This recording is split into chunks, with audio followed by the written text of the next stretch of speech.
ابو حیہ سے روایت ہے، فرماتے ہیں میں نے حضرت علی کرم اللہ وجہ کو دیکھا، آپ نے وضو فرمایا، پہلے دونوں ہاتھوں کو دھویا یہاں تک کہ وہ پاک ہو گئے، پھر 3 مرتبہ کلی کی، 3 مرتبہ ناک میں پانی ڈالا، 3 مرتبہ منہ اور 3 ہی دفعہ بازوؤں کو دھویا، 1 مرتبہ سر کا مسح کیا اور قدموں کو ٹخنوں سمیت دھویا۔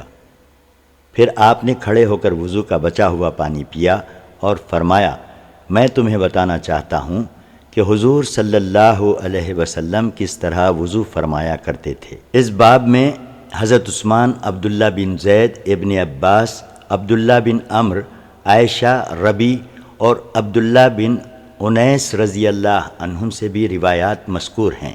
قتیبہ اور حناد نے ابو الحواس اور ابو اسحاق اور عبد خیر کے واسطے سے ابو حیہ کی حدیث کی مثل حضرت علی رضی اللہ عنہ سے روایت نقل کی۔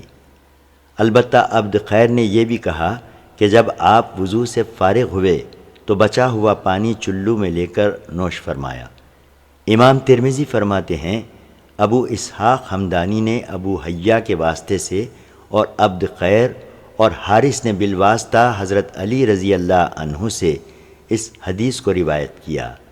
زائدہ بن قدامہ اور کئی دوسرے راویوں نے خالد بن علقمہ اور عبد خیر کے واسطے سے حدیث وضو طویل بیان کی۔ یہ حدیث حسن صحیح ہے۔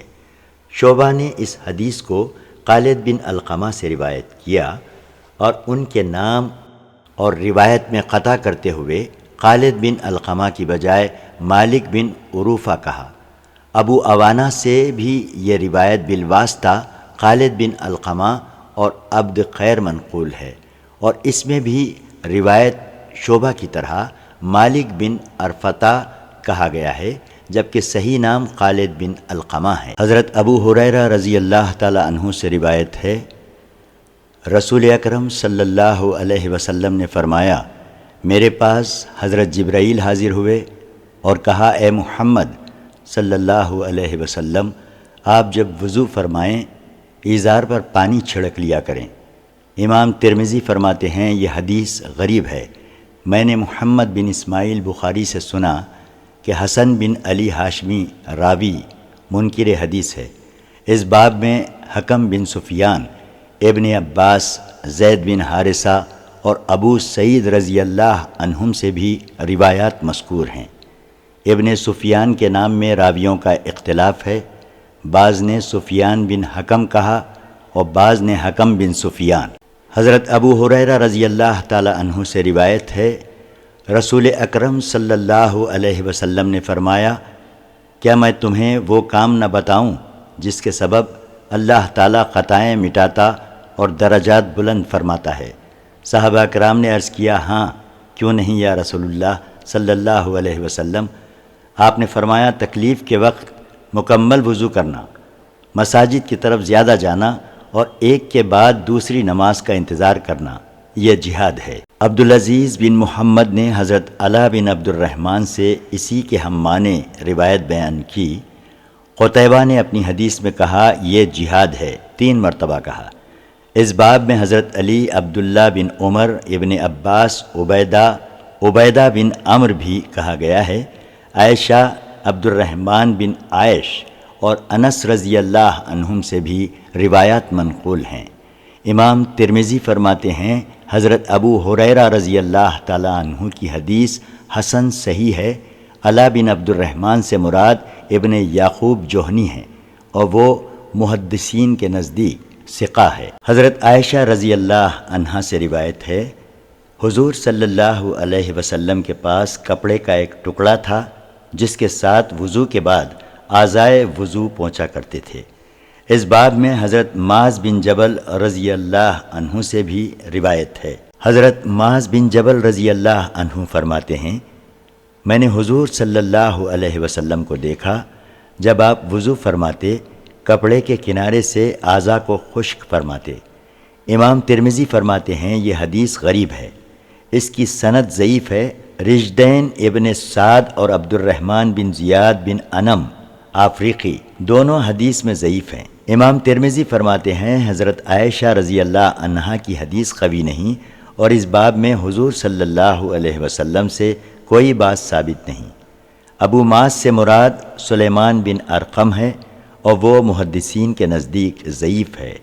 بعض صحابہ کرام اور تابعین نے وضو کے بعد کپڑے سے خشک کرنے کی رخصت دی ہے، البتہ مکروہ کہنے والوں کے نزدیک علت کراہت یہ ہے کہ کہا جاتا ہے وضو کا وزن کیا جائے گا، اور یہ بات حضرت سعید بن مسیب اور امام زہری سے مروی ہے۔ امام زہری کہتے ہیں میں اس لیے وضو کے بعد کپڑے کا استعمال مکروہ جانتا ہوں کہ وضو کا وزن کیا جائے گا۔ حضرت عمر بن خطاب رضی اللہ تعالیٰ عنہ سے روایت ہے، رسول کریم صلی اللہ علیہ وسلم نے فرمایا، جس نے اچھی طرح وضو کیا پھر کلمہ شہادت پڑھا اور یہ دعا مانگی، اے اللہ مجھے خوب توبہ کرنے والوں اور خوب پاک ہونے والوں میں سے بنا دے، اس کے لیے جنت کے 8 دروازے کھول دیے جائیں گے، جس دروازے سے چاہے داخل ہو۔ اس باب میں حضرت انس اور عقبہ بن عامر رضی اللہ تعالی عنہما سے بھی روایات منقول ہیں۔ امام ترمذی فرماتے ہیں حضرت عمر رضی اللہ تعالی عنہ کی اس حدیث کو زید بن حباب کی وجہ سے قبول نہیں کیا گیا، کیونکہ عبداللہ بن صالح نے یہی حدیث روایت کی اور اس میں ابو ادریس اور حضرت عمر کے درمیان 4 واسطے ہیں، اسی طرح ابو عثمان اور حضرت عمر کے درمیان 1 واسطہ ہے، جبکہ زید بن حباب کی روایت میں یہ دونوں ابو ادریس خولانی اور ابو عثمان براہ راست حضرت عمر رضی اللہ تعالی عنہ سے راوی ہیں۔ اس طرح اس حدیث کی سند میں اضطراب ہے۔ اس باب میں حضور صلی اللہ علیہ وسلم سے کچھ زیادہ تفصیل ثابت نہیں ہے۔ امام محمد بن اسماعیل بخاری فرماتے ہیں کہ ابو ادریس کو حضرت عمر رضی اللہ عنہ سے سماع حاصل نہیں۔ حضرت سفینہ رضی اللہ تعالی عنہ سے روایت ہے، رسول اللہ صلی اللہ علیہ وسلم 1 مد یعنی 1.5 سیر پانی سے وضو اور 1 سا یعنی 4 سیر پانی سے غسل فرمایا کرتے تھے۔ اس باب میں حضرت عائشہ، جابر اور انس بن مالک رضی اللہ عنہم سے بھی روایات مذکور ہیں۔ امام ترمذی فرماتے ہیں حدیث سفینہ حسن صحیح ہے۔ ابو ریحانہ کا نام عبداللہ بن مطر ہے۔ بعض علماء کی رائے یہی ہے کہ وضو 1 مد سے اور غسل 1 سا سے ہونا چاہیے۔ امام شافعی، امام احمد اور امام اسحاق فرماتے ہیں اس حدیث کا مطلب مقدار کا متعین کرنا نہیں کہ اس سے زیادہ یا کم سے جائز نہ ہو، بلکہ مطلب یہ ہے کہ یہ اندازہ کافی ہے۔ امام اعظم ابو حنیفہ رحمۃ اللہ علیہ کا بھی یہی مسلک ہے۔ حضرت ابی بن کعب رضی اللہ عنہ سے روایت ہے، نبی اکرم صلی اللہ علیہ وسلم نے فرمایا، وضو کا ایک شیطان ہے جس کا نام ولحان ہے، لہذا پانی کے وسوسے سے بچو۔ اس باب میں حضرت عبداللہ بن عمرو اور عبداللہ بن مغفل رضی اللہ عنہما سے بھی روایات ہیں۔ امام ترمذی فرماتے ہیں ابی بن کعب کی حدیث غریب ہے، محدثین کے نزدیک اس کی سند قوی نہیں، کیونکہ ہم اس کی سند میں خارجہ کے سوا کسی دوسرے کو نہیں جانتے۔ کئی طریقوں سے یہ حدیث حضرت حسن بصری رضی اللہ عنہ کے قول کے طور پر روایت کی گئی۔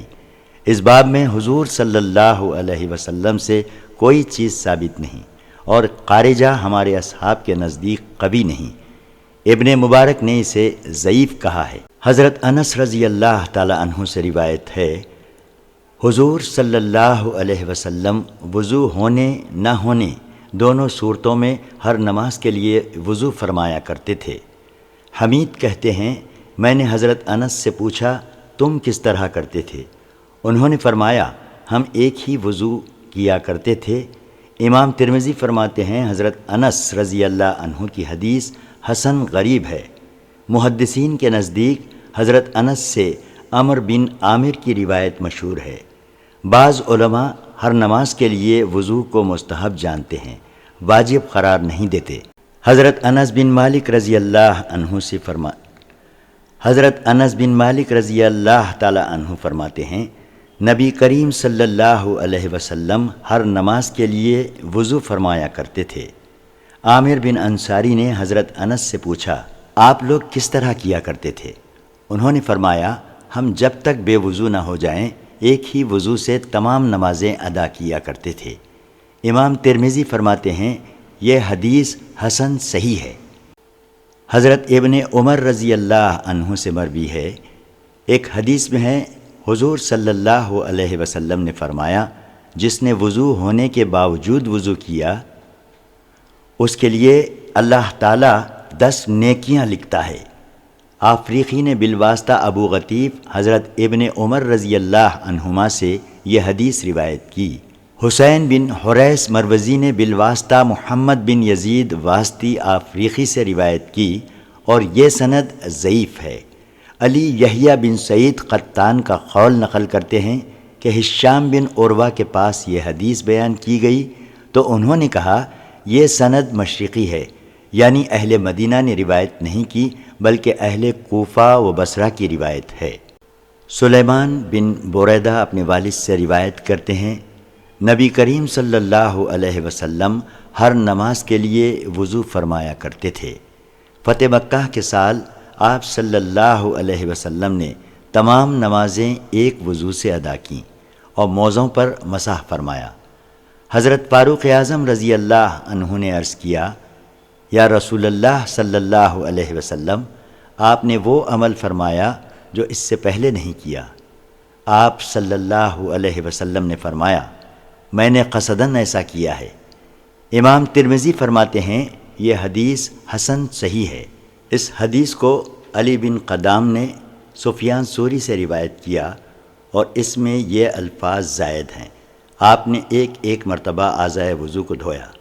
سفیان ثوری نے اس حدیث کو محارب بن دثار اور سلیمان بن بریدہ کے واسطے سے بھی روایت کیا کہ حضور اکرم صلی اللہ علیہ وسلم ہر نماز کے لیے وضو فرمایا کرتے تھے۔ وکی نے سفیان، محارب، سلیمان بن بریدہ اور بریدہ کے واسطے سے اور عبد الرحمن بن مہدی وغیرہ نے سفیان، محارب بن دثار اور سلیمان بن بریدہ کے واسطے سے رسول اکرم صلی اللہ علیہ وسلم سے مرسل روایت کی۔ یہ حدیث وکی کی روایت سے اصح ہے۔ علماء کا اس پر عمل ہے کہ تمام نمازیں ایک وضو سے پڑھی جا سکتی ہیں جب تک وضو نہ ٹوٹے۔ بعض نے کہا ہر نماز کے لیے وضو مستحب ہے۔ آفریقی سے ابو اسد بن غطیف اور ابن عمر مروی ہے کہ نبی کریم صلی اللہ علیہ وسلم نے فرمایا، جس نے طہارت کے باوجود وضو کیا اللہ تعالیٰ اس کے لیے اس کے سبب 10 نیکیاں تحریر فرماتا ہے۔ یہ سند ضعیف ہے اور اس باب میں حضرت جابر بن عبداللہ رضی اللہ عنہ سے بھی روایت ہے کہ نبی کریم صلی اللہ علیہ وسلم نے ظہر اور عصر کی نماز ایک وضو سے ادا فرمائی۔ حضرت ابن عباس رضی اللہ تعالی عنہ فرماتے ہیں، مجھ سے حضرت میمونہ رضی اللہ عنہا نے بیان کیا، آپ فرماتی ہیں میں اور رسول اللہ صلی اللہ علیہ وسلم ایک ہی برتن سے غسل جنابت کیا کرتے تھے۔ امام ترمذی فرماتے ہیں یہ حدیث حسن صحیح ہے۔ عام فقہا کا یہی قول ہے کہ مرد اور عورت کے ایک ہی برتن سے غسل کرنے میں کوئی حرج نہیں۔ اس باب میں حضرت علی، عائشہ، انس، ام ہانی، ام حبیبہ، ام سلمہ اور ابن عمر رضی اللہ عنہم سے بھی روایات ہیں۔ ابو شعثہ کا نام جابر بن زید ہے۔ قبیلے بنی غفار سے ایک شخص راوی ہیں کہ نبی اکرم صلی اللہ علیہ وسلم نے عورت کے وضو سے بچے ہوئے پانی سے منع فرمایا۔ اس باب میں عبداللہ بن سرجس سے بھی روایت ہے۔ امام ترمذی فرماتے ہیں بعض فقہا نے عورت کے وضو سے باقی ماندہ پانی کے ساتھ وضو کو مکروہ کہا ہے، البتہ جھوٹے میں کوئی حرج نہیں۔ یہ قول امام احمد اور امام اسحاق کا ہے۔ حضرت حکم بن عمرو غفاری رضی اللہ عنہ سے روایت ہے، نبی کریم صلی اللہ علیہ وسلم نے عورت کے بچے ہوئے پانی یا فرمایا اس کے جھوٹے، راوی کو شک ہے، سے وضو کرنے سے منع فرمایا۔ امام ترمذی فرماتے ہیں یہ حدیث حسن ہے اور ابو صاحب کا نام سوادہ بن عاصم ہے۔ محمد بن بشار نے اپنی روایت میں بغیر شک کے کہا کہ حضور صلی اللہ علیہ وسلم نے عورت کے بچے ہوئے پانی سے وضو کی ممانعت فرمائی۔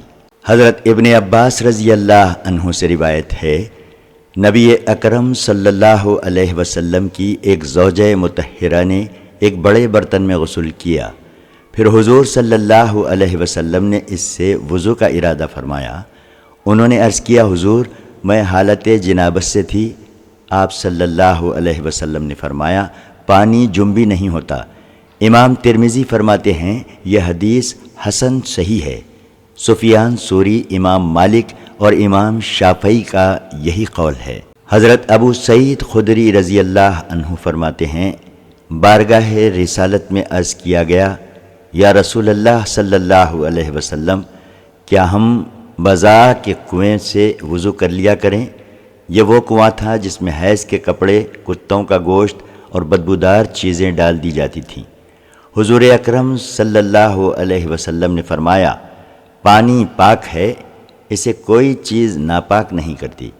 امام ترمذی فرماتے ہیں یہ حدیث حسن ہے۔ ابو اسامہ نے اس حدیث میں عمدگی پیدا کی۔ بیر بزاء کے بارے میں حدیث ابو سعید کو اسامہ سے اچھا کسی نے روایت نہیں کیا۔ یہ حدیث حضرت ابو سعید رضی اللہ عنہ سے کئی طرق سے مروی ہے اور اس باب میں حضرت ابن عباس اور حضرت عائشہ رضی اللہ عنہم سے روایات مذکور ہیں۔ حضرت عبداللہ ابن عمر رضی اللہ عنہ سے روایت ہے، فرماتے ہیں میں نے سنا حضور صلی اللہ علیہ وسلم سے میدانوں اور جنگلوں کے اس پانی کے بارے میں پوچھا گیا جس پر درندے اور چار پائے گزرتے ہیں۔ آپ صلی اللہ علیہ وسلم نے فرمایا، جب پانی دو قلعوں کو پہنچ جائے تو ناپاک نہیں ہوتا۔ محمد ابن اسحاق کہتے ہیں قلعہ مٹکے کو کہا جاتا ہے اور چرس کو بھی کہتے ہیں۔ امام ترمذی فرماتے ہیں امام شافعی، امام احمد، امام اسحاق کا یہی مسلک ہے کہ جب پانی دو مٹکوں کو پہنچ جائے تو جب تک بو یا ذائقہ نہ بدلے ناپاک نہیں ہوتا، اور قلع 5 مشکوں کے برابر ہوتا ہے۔ امام اعظم ابو حنیفہ رحمۃ اللہ علیہ کے نزدیک جاری پانی، حوض کا پانی جب تک کوئی ڈف نہ بدلے ناپاک نہیں ہوتا، اس سے کم پانی نجاست کے گرنے سے ناپاک ہو جاتا ہے۔ حضرت ابو ہریرہ رضی اللہ عنہ سے روایت ہے، رسول اللہ صلی اللہ علیہ وسلم نے فرمایا، تم میں سے کوئی شخص ٹھہرے ہوئے پانی میں پیشاب نہ کرے کہ پھر اسی سے وضو کرے۔ امام ترمذی فرماتے ہیں یہ حدیث حسن صحیح ہے اور اس باب میں حضرت جابر رضی اللہ عنہ سے بھی روایت ہے۔ حضرت ابو ہریرہ رضی اللہ عنہ فرماتے ہیں ایک شخص نے رسول اللہ صلی اللہ علیہ وسلم سے پوچھا، یا رسول اللہ صلی اللہ علیہ وسلم، ہم دریا اور سمندر میں سفر کرتے ہیں، ہمارے پاس تھوڑا سا پانی ہوتا ہے، اگر ہم اس سے وضو کریں پیاسے رہ جاتے ہیں تو کیا ہم دریا کے پانی سے وضو کر لیا کریں؟ رسول اکرم صلی اللہ علیہ وسلم نے فرمایا، اس کا پانی پاک اور اس کا مردہ حلال ہے۔ اس باب میں حضرت جابر اور فراسی رضی اللہ عنہما سے بھی روایت ہے۔ امام ترمذی فرماتے ہیں یہ حدیث حسن صحیح ہے۔ اکثر فقہا صحابہ جن میں سے حضرت ابو بکر، عمر فاروق اور ابن عباس رضی اللہ عنہم بھی ہیں کا مسلک یہی ہے کہ دریا کے پانی سے وضو میں کوئی حرج نہیں۔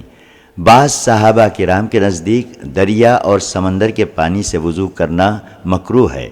ان صحابہ میں حضرت عبداللہ بن عمر اور عبداللہ بن عمر بھی ہیں۔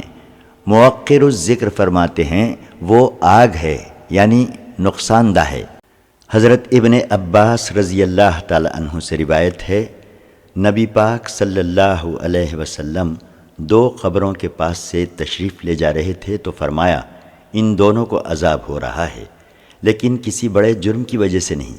ایک پیشاب سے احتیاط نہیں کرتا تھا اور دوسرا چغل خور تھا۔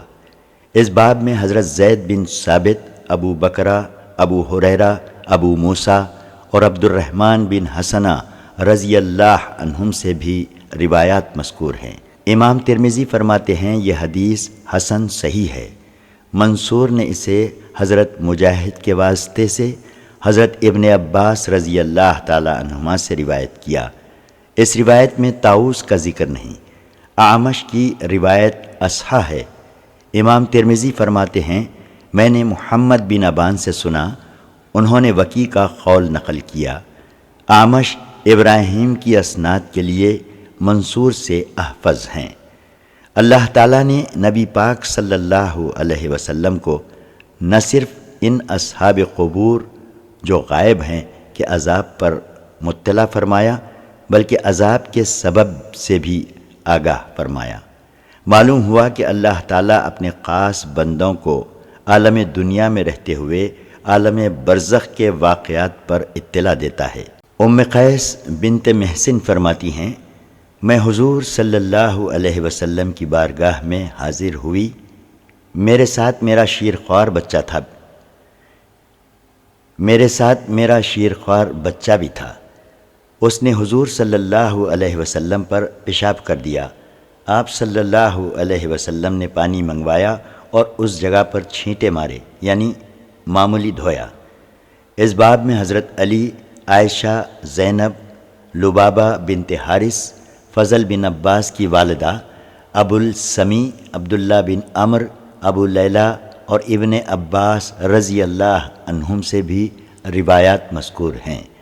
امام ترمذی فرماتے ہیں کئی صحابہ، تابعین، ان کے بعد کے فقہا مثلا امام احمد اور امام اسحاق وغیرہ کا بھی یہی قول ہے کہ شیرخوار بچے کا پیشاب معمولی دھویا جائے اور بچی کا اچھی طرح دھویا جائے، اور جب وہ کھانا کھانے لگ جائیں تو پھر دونوں کا پیشاب اچھی طرح دھویا جائے۔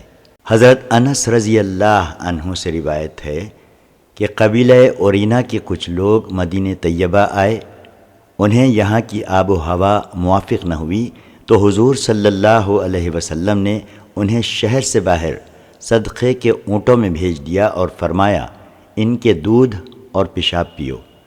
انہوں نے حضور صلی اللہ علیہ وسلم کے مقرر کردہ نگران کو قتل کیا، اونٹوں کو ہنکایا اور اسلام سے مرتد ہو کر بھاگ کھڑے ہوئے۔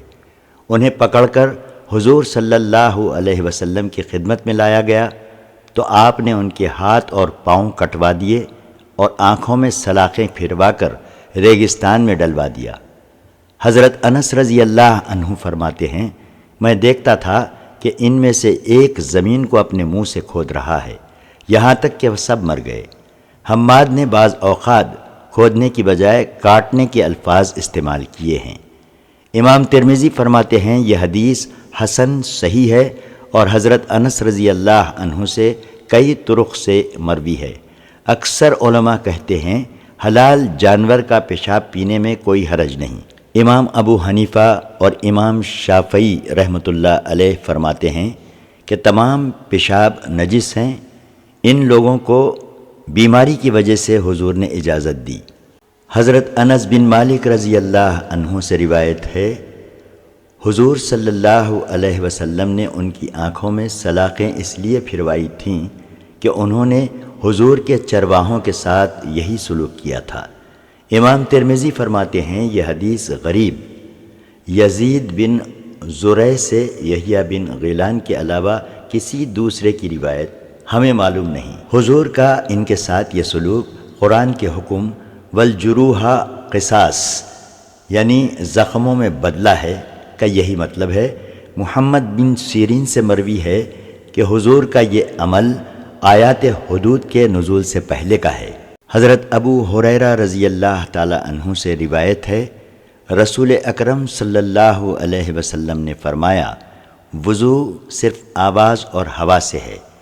امام ترمذی فرماتے ہیں یہ حدیث حسن صحیح ہے۔ حضرت ابو ہریرہ رضی اللہ تعالی عنہ سے روایت ہے رسول اللہ صلی اللہ علیہ وسلم نے فرمایا جب تم میں سے کوئی مسجد میں ہو اور اپنے سرینوں کے درمیان ہوا پائے تو جب تک آواز نہ سنے یا بو نہ آئے مسجد سے باہر نہ نکلے۔ حضرت ابو ہریرہ رضی اللہ تعالی عنہ سے مروی ہے نبی کریم صلی اللہ علیہ وسلم نے فرمایا جب تم میں سے کوئی بے وضو ہو تو جب تک وضو نہ کر لے اس کی نماز قبول نہیں ہوتی۔ امام ترمذی فرماتے ہیں یہ حدیث حسن صحیح ہے، اور اس باب میں حضرت عبداللہ بن زید، علی بن طلق، عائشہ، ابن عباس اور ابو سعید رضی اللہ عنہم سے بھی روایات منقول ہیں۔ امام ترمذی فرماتے ہیں یہ حدیث حسن صحیح ہے، اور علماء کا یہی قول ہے کہ جب تک آواز یا بدبو نہ آئے وضو واجب نہیں ہوتا۔ ابن مبارک کہتے ہیں شخص سے وضو واجب نہیں ہوتا جب تک کہ بے وضو ہونے کا اس قدر یقین نہ ہو جس پر قسم اٹھا سکے۔ ابن مبارک کا یہ بھی قول ہے کہ جب عورت کے آگے سے ہوا نکلے تو وضو واجب ہوگا۔ امام شافعی اور امام احمد کا مسلک بھی یہی ہے۔ امام ابو حنیفہ رحمۃ اللہ علیہ کے نزدیک یہ ہوا نہیں بلکہ اختلاء ہے، لہٰذا اس سے وضو واجب نہیں ہوگا، بشرطے کہ کسی عورت کے دونوں مقام ایک نہ ہو گئے ہوں۔ ایسی صورت میں اگر ہوا بدبودار ہے تو وضو واجب ہوگا۔ حضرت ابن عباس رضی اللہ تعالی عنہ سے روایت ہے، فرماتے ہیں میں نے حضور صلی اللہ علیہ وسلم کو دیکھا کہ آپ حالت سجدہ میں سو گئے، یہاں تک کہ قراٹے لینے لگے، یا محض سانس تھا۔ پھر آپ صلی اللہ علیہ وسلم نے کھڑے ہو کر نماز شروع کر دی۔ میں نے عرض کیا یا رسول اللہ صلی اللہ علیہ وسلم، آپ تو سو گئے تھے۔ آپ صلی اللہ علیہ وسلم نے فرمایا وضو اسی پر واجب ہوتا ہے جو لیٹ کر سوئے، کیونکہ اس صورت میں جوڑ ڈھیلے ہو جاتے ہیں۔ امام ترمذی فرماتے ہیں ابو خالد کا نام یزید بن عبد الرحمن ہے۔ اس باب میں حضرت عائشہ، ابن مسعود، ابو ہریرہ رضی اللہ عنہم سے بھی روایات مذکور ہیں۔ حضرت انس بن مالک رضی اللہ عنہ سے روایت ہے صحابہ کرام بیٹھے بیٹھے سو جاتے، پھر اٹھ کر وضو کیے بغیر نماز پڑھتے۔ امام ترمذی فرماتے ہیں یہ حدیث حسن صحیح ہے۔ صالح بن عبداللہ کہتے ہیں میں نے ابن مبارک سے اس آدمی کے بارے میں پوچھا جو تکیہ لگا کر سوتا ہے، انہوں نے فرمایا اس پر وضو نہیں۔ سعید بن عروبہ نے بالواسطہ قتادہ حضرت ابن عباس کی حدیث روایت کی ہے، لیکن اس میں نہ تو ابو عالیہ کا ذکر ہے اور نہ اس کو مرفوعاً بیان کیا ہے۔ نیند سے بیداری پر وضو کے بارے میں علماء کا اختلاف ہے۔ اکثر کے نزدیک بیٹھ کر یا کھڑے ہو کر سونے والے پر وضو واجب نہیں جب تک کہ لیٹ نہ جائے۔ سفیان ثوری، ابن مبارک، امام احمد کا یہی قول ہے۔ بعض علماء کہتے ہیں جب اتنا سوئے کہ عقل مغلوب ہو جائے وضو واجب ہو جائے گا۔ امام اسحاق کا یہی قول ہے۔ امام شافعی فرماتے ہیں اگر کوئی بیٹھا ہوا سو گیا، پھر خواب دیکھا یا اونگ کی وجہ سے سیرین اپنی جگہ سے مٹ گئے تو اس پر وضو واجب ہے۔ حضرت ابو ہریرہ رضی اللہ تعالی عنہ فرماتے ہیں آگ سے پکی ہوئی چیز کھانے کے بعد وضو، ہاتھ دھونا اور کلی کرنا ہے، اگرچہ پنیر کا ٹکڑا ہی ہو۔ حضرت ابو ہریرہ رضی اللہ تعالی عنہ فرماتے ہیں حضرت ابن عباس رضی اللہ تعالی عنہ نے ان سے پوچھا کیا ہم گرم تیل یا گرم پانی استعمال کرنے پر بھی وضو کریں؟ حضرت ابو ہریرہ رضی اللہ تعالی عنہ نے فرمایا اے بھتیجے، جب تو حضور کی حدیث سنے تو اس کے لیے مثال نہ دیا کر۔ اس باب میں ام حبیبہ، ام سلمہ، زید بن ثابت، ابو طلحہ، ابو ایوب اور ابو موسیٰ رضی اللہ عنہم سے بھی روایات ہیں۔ امام ترمذی فرماتے ہیں بعض علماء آگ کی پکی ہوئی چیز کے استعمال پر وضو کا حکم دیتے ہیں، جبکہ اکثر صحابہ کرام، تابعین اور بعد کے علماء کا مذہب وضو نہ کرنا ہے۔ حضرت جابر رضی اللہ عنہ سے روایت ہے حضور اکرم صلی اللہ علیہ وسلم کہیں باہر تشریف لے گئے، میں آپ کے ہمراہ تھا۔ آپ صلی اللہ علیہ وسلم ایک انصاری عورت کے گھر داخل ہوئے، اس عورت نے آپ کے لیے بکری ذبح کی، آپ صلی اللہ علیہ وسلم نے تناول فرمائی، پھر وہ کھجوروں کا ایک تھال لے آئی، آپ صلی اللہ علیہ وسلم نے وہ بھی تناول فرمائی، پھر ظہر کے لیے وضو فرمایا اور نماز ادا کی۔ نماز کے بعد بکری کا بچا ہوا گوشت دوبارہ تناول فرمایا اور وضو کیے بغیر عصر کی نماز ادا فرمائی۔ اس باب میں حضرت ابو بکر صدیق رضی اللہ تعالی عنہ سے بھی روایت ہے، لیکن سند کے اعتبار سے وہ روایت صحیح نہیں۔ اسے حسام بن مسک نے ابن سیرین اور ابن عباس کے واسطے سے حضرت صدیق اکبر رضی اللہ عنہ سے روایت کیا۔ صحیح یہ ہے کہ حضرت ابن عباس براہ راست حضور صلی اللہ علیہ وسلم سے روایت کرتے ہیں۔ اکثر حفاظ نے اسی طرح روایت کی ہے۔ ابن سیرین بالواسطہ ابن عباس حضور صلی اللہ علیہ وسلم سے کئی طرق سے یہ مروی ہے۔ عطا بن یسار، اکرمہ، محمد بن عمرو بن عطا، علی بن عبداللہ بن عباس اور کئی دوسرے راویوں نے بالواسطہ حضرت ابن عباس حضور صلی اللہ علیہ وسلم سے روایت کی ہے، اور اس میں حضرت ابو بکر صدیق رضی اللہ تعالی عنہ کا ذکر نہیں ہے، یہ اصحاح ہے۔ اس باب میں حضرت ابو ہریرہ، ابن مسعود، ابو رافع، ام حکم، عمرو بن امیہ، ام عامر، سوید بن نعمان اور ام سلمہ رضی اللہ عنہم سے بھی روایات مذکور ہیں۔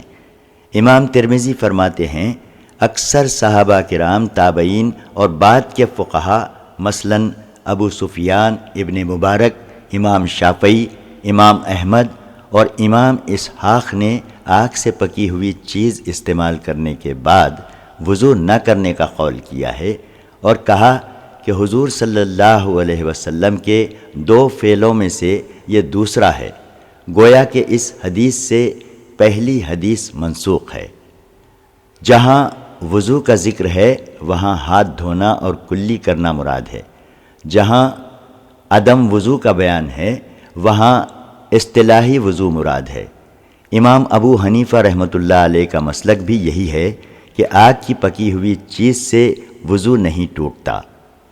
حضرت جابر رضی اللہ عنہ سے روایت ہے حضور اکرم صلی اللہ علیہ وسلم کہیں باہر تشریف لے گئے، میں آپ کے ہمراہ تھا۔ آپ صلی اللہ علیہ وسلم ایک انصاری عورت کے گھر میں داخل ہوئے، اس عورت نے آپ کے لیے بکری ذبح کی، آپ صلی اللہ علیہ وسلم نے تناول فرمائی، پھر وہ کھجوروں کا ایک تھال لے آئی، آپ صلی اللہ علیہ وسلم نے وہ بھی تناول فرمائی، پھر ظہر کے لیے وضو فرمایا اور نماز ادا کی۔ نماز کے بعد بکری کا بچا ہوا گوشت دوبارہ تناول فرمایا اور وضو کیے بغیر عصر کی نماز ادا فرمائی۔ اس باب میں حضرت ابو بکر صدیق رضی اللہ عنہ سے بھی روایت ہے، لیکن سند کے اعتبار سے وہ روایت صحیح نہیں۔ اسے حسام بن مسیک نے ابن سیرین اور ابن عباس کے واسطے سے حضرت صدیق اکبر رضی اللہ عنہ سے روایت کیا۔ صحیح یہ ہے کہ حضرت ابن عباس براہ راست حضور صلی اللہ علیہ وسلم سے روایت کرتے ہیں، اکثر حفاظ نے اسی طرح روایت کی ہے۔ ابن سیرین بالواسطہ ابن عباس حضور صلی اللہ علیہ وسلم سے کئی طرق سے یہ مروی ہے۔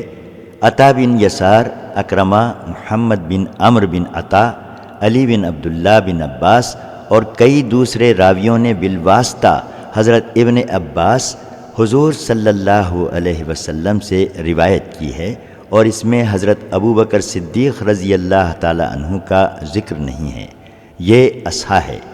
اس باب میں حضرت ابو ہریرہ، ابن مسعود، ابو رافع، ام حکم، عمرو بن امیہ، ام عامر، سوید بن نعمان اور ام سلمہ رضی اللہ عنہم سے بھی روایات مذکور ہیں۔ امام ترمذی فرماتے ہیں اکثر صحابہ کرام، تابعین اور بعد کے فقہا مثلاً ابو سفیان ابن مبارک، امام شافعی، امام احمد اور امام اسحاق نے آگ سے پکی ہوئی چیز استعمال کرنے کے بعد وضو نہ کرنے کا قول کیا ہے، اور کہا کہ حضور صلی اللہ علیہ وسلم کے دو فعلوں میں سے یہ دوسرا ہے، گویا کہ اس حدیث سے پہلی حدیث منسوخ ہے۔ بسرا بنت صفوان فرماتی ہیں نبی پاک صلی اللہ علیہ وسلم نے فرمایا جو مرد اپنی شرمگاہ کو ہاتھ لگائے وضو کیے ہاتھ دھوئے بغیر نماز نہ پڑھے۔ اس بات میں حضرت ام حبیبہ، ابو ایوب، ابو ہریرہ، عروہ ابن الانس، عائشہ، جابر، زید بن خالد اور عبداللہ بن عمرو رضی اللہ عنہم سے بھی روایات مذکور ہیں۔ امام ترمذی فرماتے ہیں یہ حدیث حسن صحیح ہے۔ متعدد راویوں نے اس کی مثل روایت کی ہے۔ ہشام بن عروہ نے بالواسطہ اپنے والد بسرا سے روایت کی ہے۔ ابو اسحاق منصور نے بالواسطہ ابو اسامہ اسی طرح روایت کی۔ ابو زناد نے بالواسطہ عروہ بسرا سے نقل کی۔ علی بن حجر نے عبد الرحمن بن ابی زناد، ابو زناد اور عروہ کے واسطے سے بسرا سے اسی کے ہم معنی روایت بیان کی۔ کئی صحابہ کرام اور تابعین کا یہی قول ہے۔ امام اوزائی، امام شافعی، امام احمد اور امام اسحاق بھی اسی کے قائل ہیں۔ امام بخاری فرماتے ہیں اس باب میں بسرا کی حدیث اصح ہے۔ ابو زرعہ کا قول ہے کہ ام حبیبہ کی حدیث اصح ہے اور وہ علا بن حارث مکحول انبسا بن ابو سفیان کے واسطے سے ام حبیبہ سے مروی ہے۔ امام بخاری فرماتے ہیں مکحول نے انبسا بن ابو سفیان سے سماع نہیں کیا۔ مکحول نے ایک شخص کے واسطے سے انبسا سے روایت کی، گویا کہ امام بخاری کے نزدیک یہ حدیث صحیح نہیں۔ قیس بن طلق بن علی حنفی اپنے والد سے روایت کرتے ہیں نبی کریم صلی اللہ علیہ وسلم نے فرمایا یہ یعنی شرمگاہ انسان سے گوشت کا ایک ٹکڑا ہے۔ اس بات میں حضرت ابو امامہ سے بھی روایت ہے۔ امام ترمذی فرماتے ہیں متعدد صحابہ اور بعض تابعین شرمگاہ کو ہاتھ لگانے کے بعد وضو ضروری نہیں سمجھتے۔ اہل کوفہ اور ابن مبارک کا یہی مسلک ہے۔ اس بات میں روایت کردہ احادیث میں سے یہ حدیث احسن ہے۔ ایوب بن عتبہ اور محمد بن جابر نے قیس بن طلق کے واسطے سے ان کے والد سے یہ حدیث روایت کی۔ بعض محدثین نے محمد بن جابر اور ایوب بن عتبہ کے بارے میں کلام کیا ہے۔ ملازم بن عمرو کی عبداللہ بن بدر سے روایت اصحا اور احسن ہے۔ حضرت عائشہ رضی اللہ تعالی عنہا سے روایت ہے نبی اکرم صلی اللہ علیہ وسلم نے اپنی ازواج مطہرات میں سے ایک کا غسل لیا، پھر وضو کیے بغیر نماز کے لیے تشریف لے گئے۔ حضرت عروہ کہتے ہیں میں نے عرض کیا وہ آپ ہی ہو سکتی ہیں، اس پر آپ ہنس پڑے۔ امام ترمذی فرماتے ہیں اسی کے ہم معنی حدیث کئی صحابہ کرام اور تابعین سے منقول ہے۔ سفیان ثوری اور اہل کوفہ کا یہی مذہب ہے کہ بوسہ لینے سے وضو نہیں ٹوٹتا۔ مالک بن انس اور اوزائی، شافعی، احمد اور اسحاق کے نزدیک بوسہ لینے سے وضو واجب ہوتا ہے۔ کئی صحابہ اور تابعین کا یہی قول ہے۔ ہمارے احباب نے حضرت عائشہ رضی اللہ عنہا کی حدیث پر اس لیے عمل نہیں کیا، ان کے نزدیک یہ حدیث سند کے اعتبار سے صحیح نہیں۔ فرماتے ہیں میں نے ابو بکر عطا بصری سے سنا، وہ علی بن مدینی کا قول نقل کرتے ہیں کہ یحییٰ بن سعید قطان نے اس حدیث کو ضعیف کہا ہے۔ محمد بن اسماعیل بخاری کو سنا، وہ بھی اسے ضعیف قرار دیتے ہیں اور فرماتے ہیں حبیب بن ابی ثابت کو حضرت عروہ سے سماع نہیں۔ ابراہیم تیمی نے حضرت عائشہ سے روایت کیا کہ نبی پاک صلی اللہ علیہ وسلم نے ان کا بوسہ لیا اور وضو نہیں فرمایا۔ یہ حدیث بھی صحیح نہیں، نہ تو ابراہیم تیمی کے لیے ام المومنین سے سماع ثابت ہے اور نہ ہی اس باب میں حضور صلی اللہ علیہ وسلم سے صحیح حدیث مروی ہے۔ حضرت ابو دردہ رضی اللہ تعالی عنہ سے روایت ہے حضرت ابو دردہ رضی اللہ عنہ سے روایت ہے رسول اللہ صلی اللہ علیہ وسلم کو خیر آئی، پھر آپ صلی اللہ علیہ وسلم نے وضو فرمایا۔ بعد ازاں میں نے دمشق کی مسجد میں حضرت صوبان کو ملاقات کے دوران یہ بات بتائی. انہوں نے فرمایا ابو درداء نے سچ کہا, میں نے خود حضور صلی اللہ علیہ وسلم کے وضو کے لیے پانی ڈالا. اسحاق بن منصور نے مادان بن طلحہ کہا. امام ترمذی فرماتے ہیں میرے نزدیک ابن ابی طلحہ زیادہ صحیح ہے.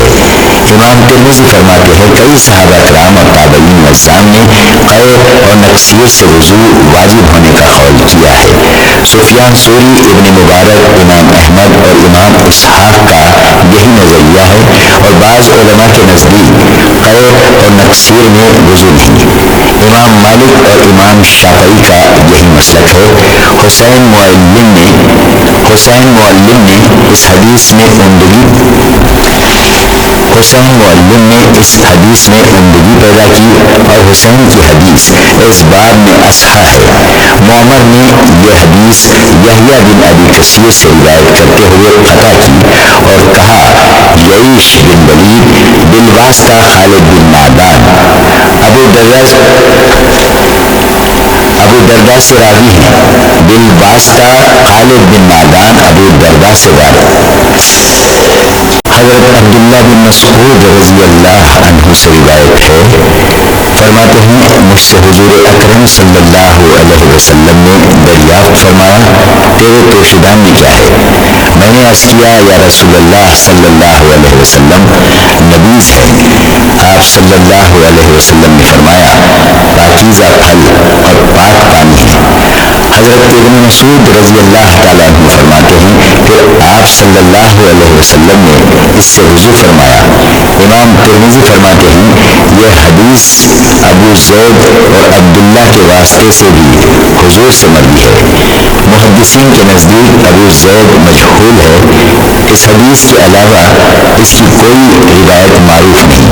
بعض علماء جیسے سفیان وغیرہ کے نزدیک نبیذ سے وضو جائز ہے, اور بعض علماء فرماتے ہیں نبیذ سے وضو نہ کیا جائے. امام شافعی, امام احمد اور امام اسحاق کا یہی قول ہے.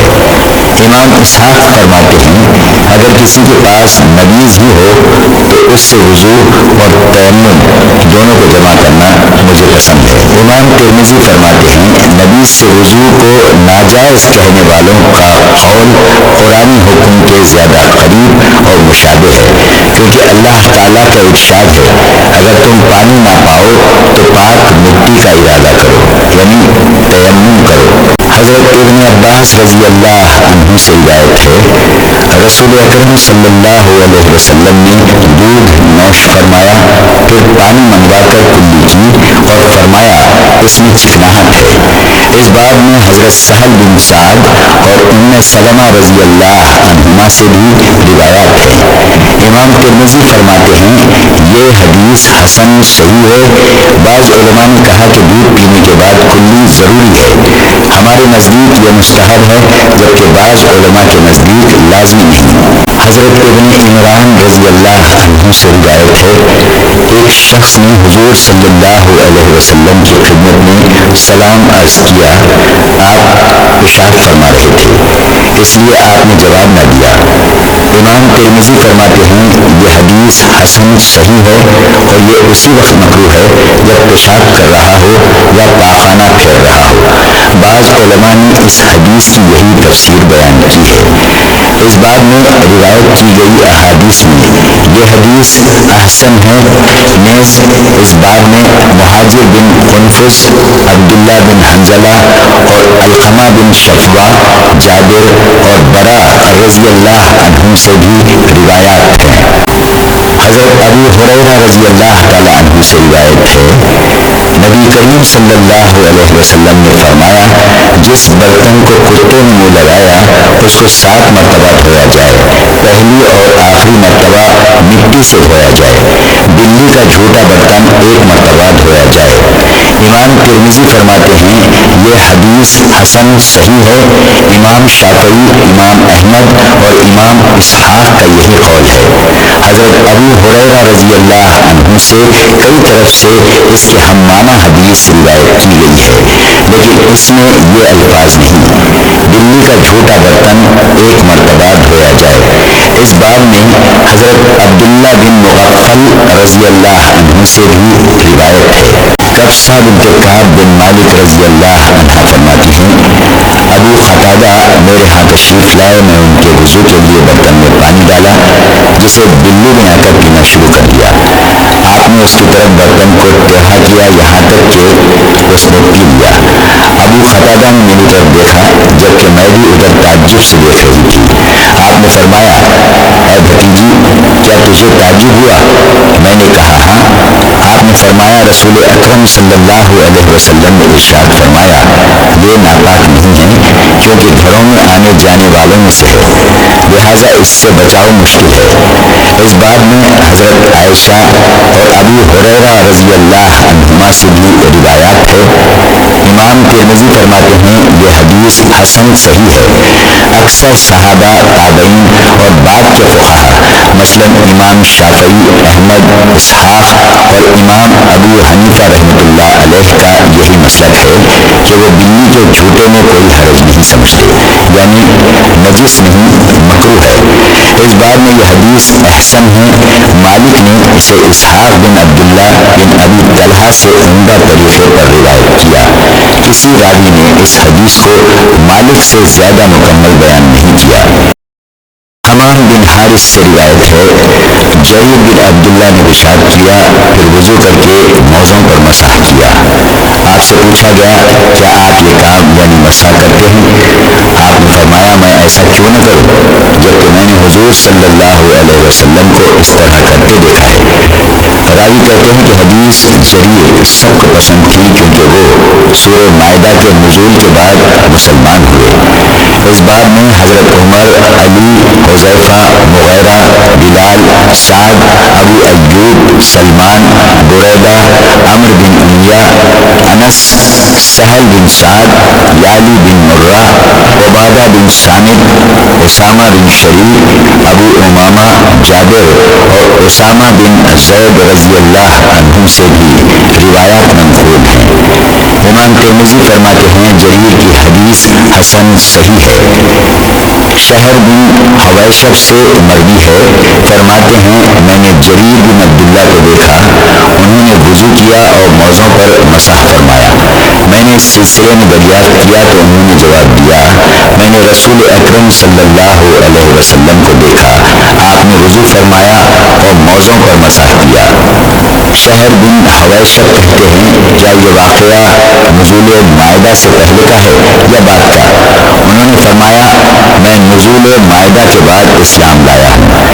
امام ترمذی فرماتے ہیں ہم سے قتیبہ نے متعدد واسطوں سے حضرت جریر کی حدیث بیان کی اور یہ حدیث وضاحت ہے اس لیے کہ بعض منکرین مسح تعویل کرتے ہیں کہ حضور صلی اللہ علیہ وسلم نزول مائدہ سے قبل موزوں پر مسح فرمایا کرتے تھے، اور اس حدیث میں حضرت جریر کا یہ بیان ہے کہ انہوں نے نزول مائدہ کے بعد حضور اکرم صلی اللہ علیہ وسلم کو موزوں پر مسح کرتے دیکھا ہے۔ حضرت خزیمہ بن ثابت رضی اللہ عنہ سے روایت ہے نبی کریم صلی اللہ علیہ وسلم سے موزوں پر مسح کے بارے میں دریافت کیا گیا۔ آپ صلی اللہ علیہ وسلم نے فرمایا مسافر کے لیے 3 دن رات اور مقیم کے لیے 1 دن رات کی مدت ہے۔ ابو عبداللہ جدل کا نام عبد بن عبد ہے۔ امام ترمذی فرماتے ہیں یہ حدیث حسن صحیح ہے۔ اس باب میں حضرت علی، ابو بکرہ، ابو ہریرہ، صفوان بن اسال، عوف بن مالک، ابن عمر اور جریر رضی اللہ عنہ سے بھی روایات مذکور ہیں۔ صفوان بن اسال رضی اللہ عنہ سے روایت ہے جب ہم سفر میں ہوتے حضور اکرم صلی اللہ علیہ وسلم ہمیں 3 دن رات تک موزے نہ اتارنے کا حکم فرماتے۔ جنابت میں اتارنے کا حکم ہوتا لیکن پیشاب پاخانے اور نیند سے نہیں۔ امام ترمذی فرماتے ہیں یہ حدیث حسن صحیح ہے۔ حکم بن عتبہ اور حماد نے بالواسطہ ابراہیم نقعی اور ابو عبداللہ جدلی حضرت خزیمہ بن ثابت سے روایت کیا اور یہ صحیح نہیں۔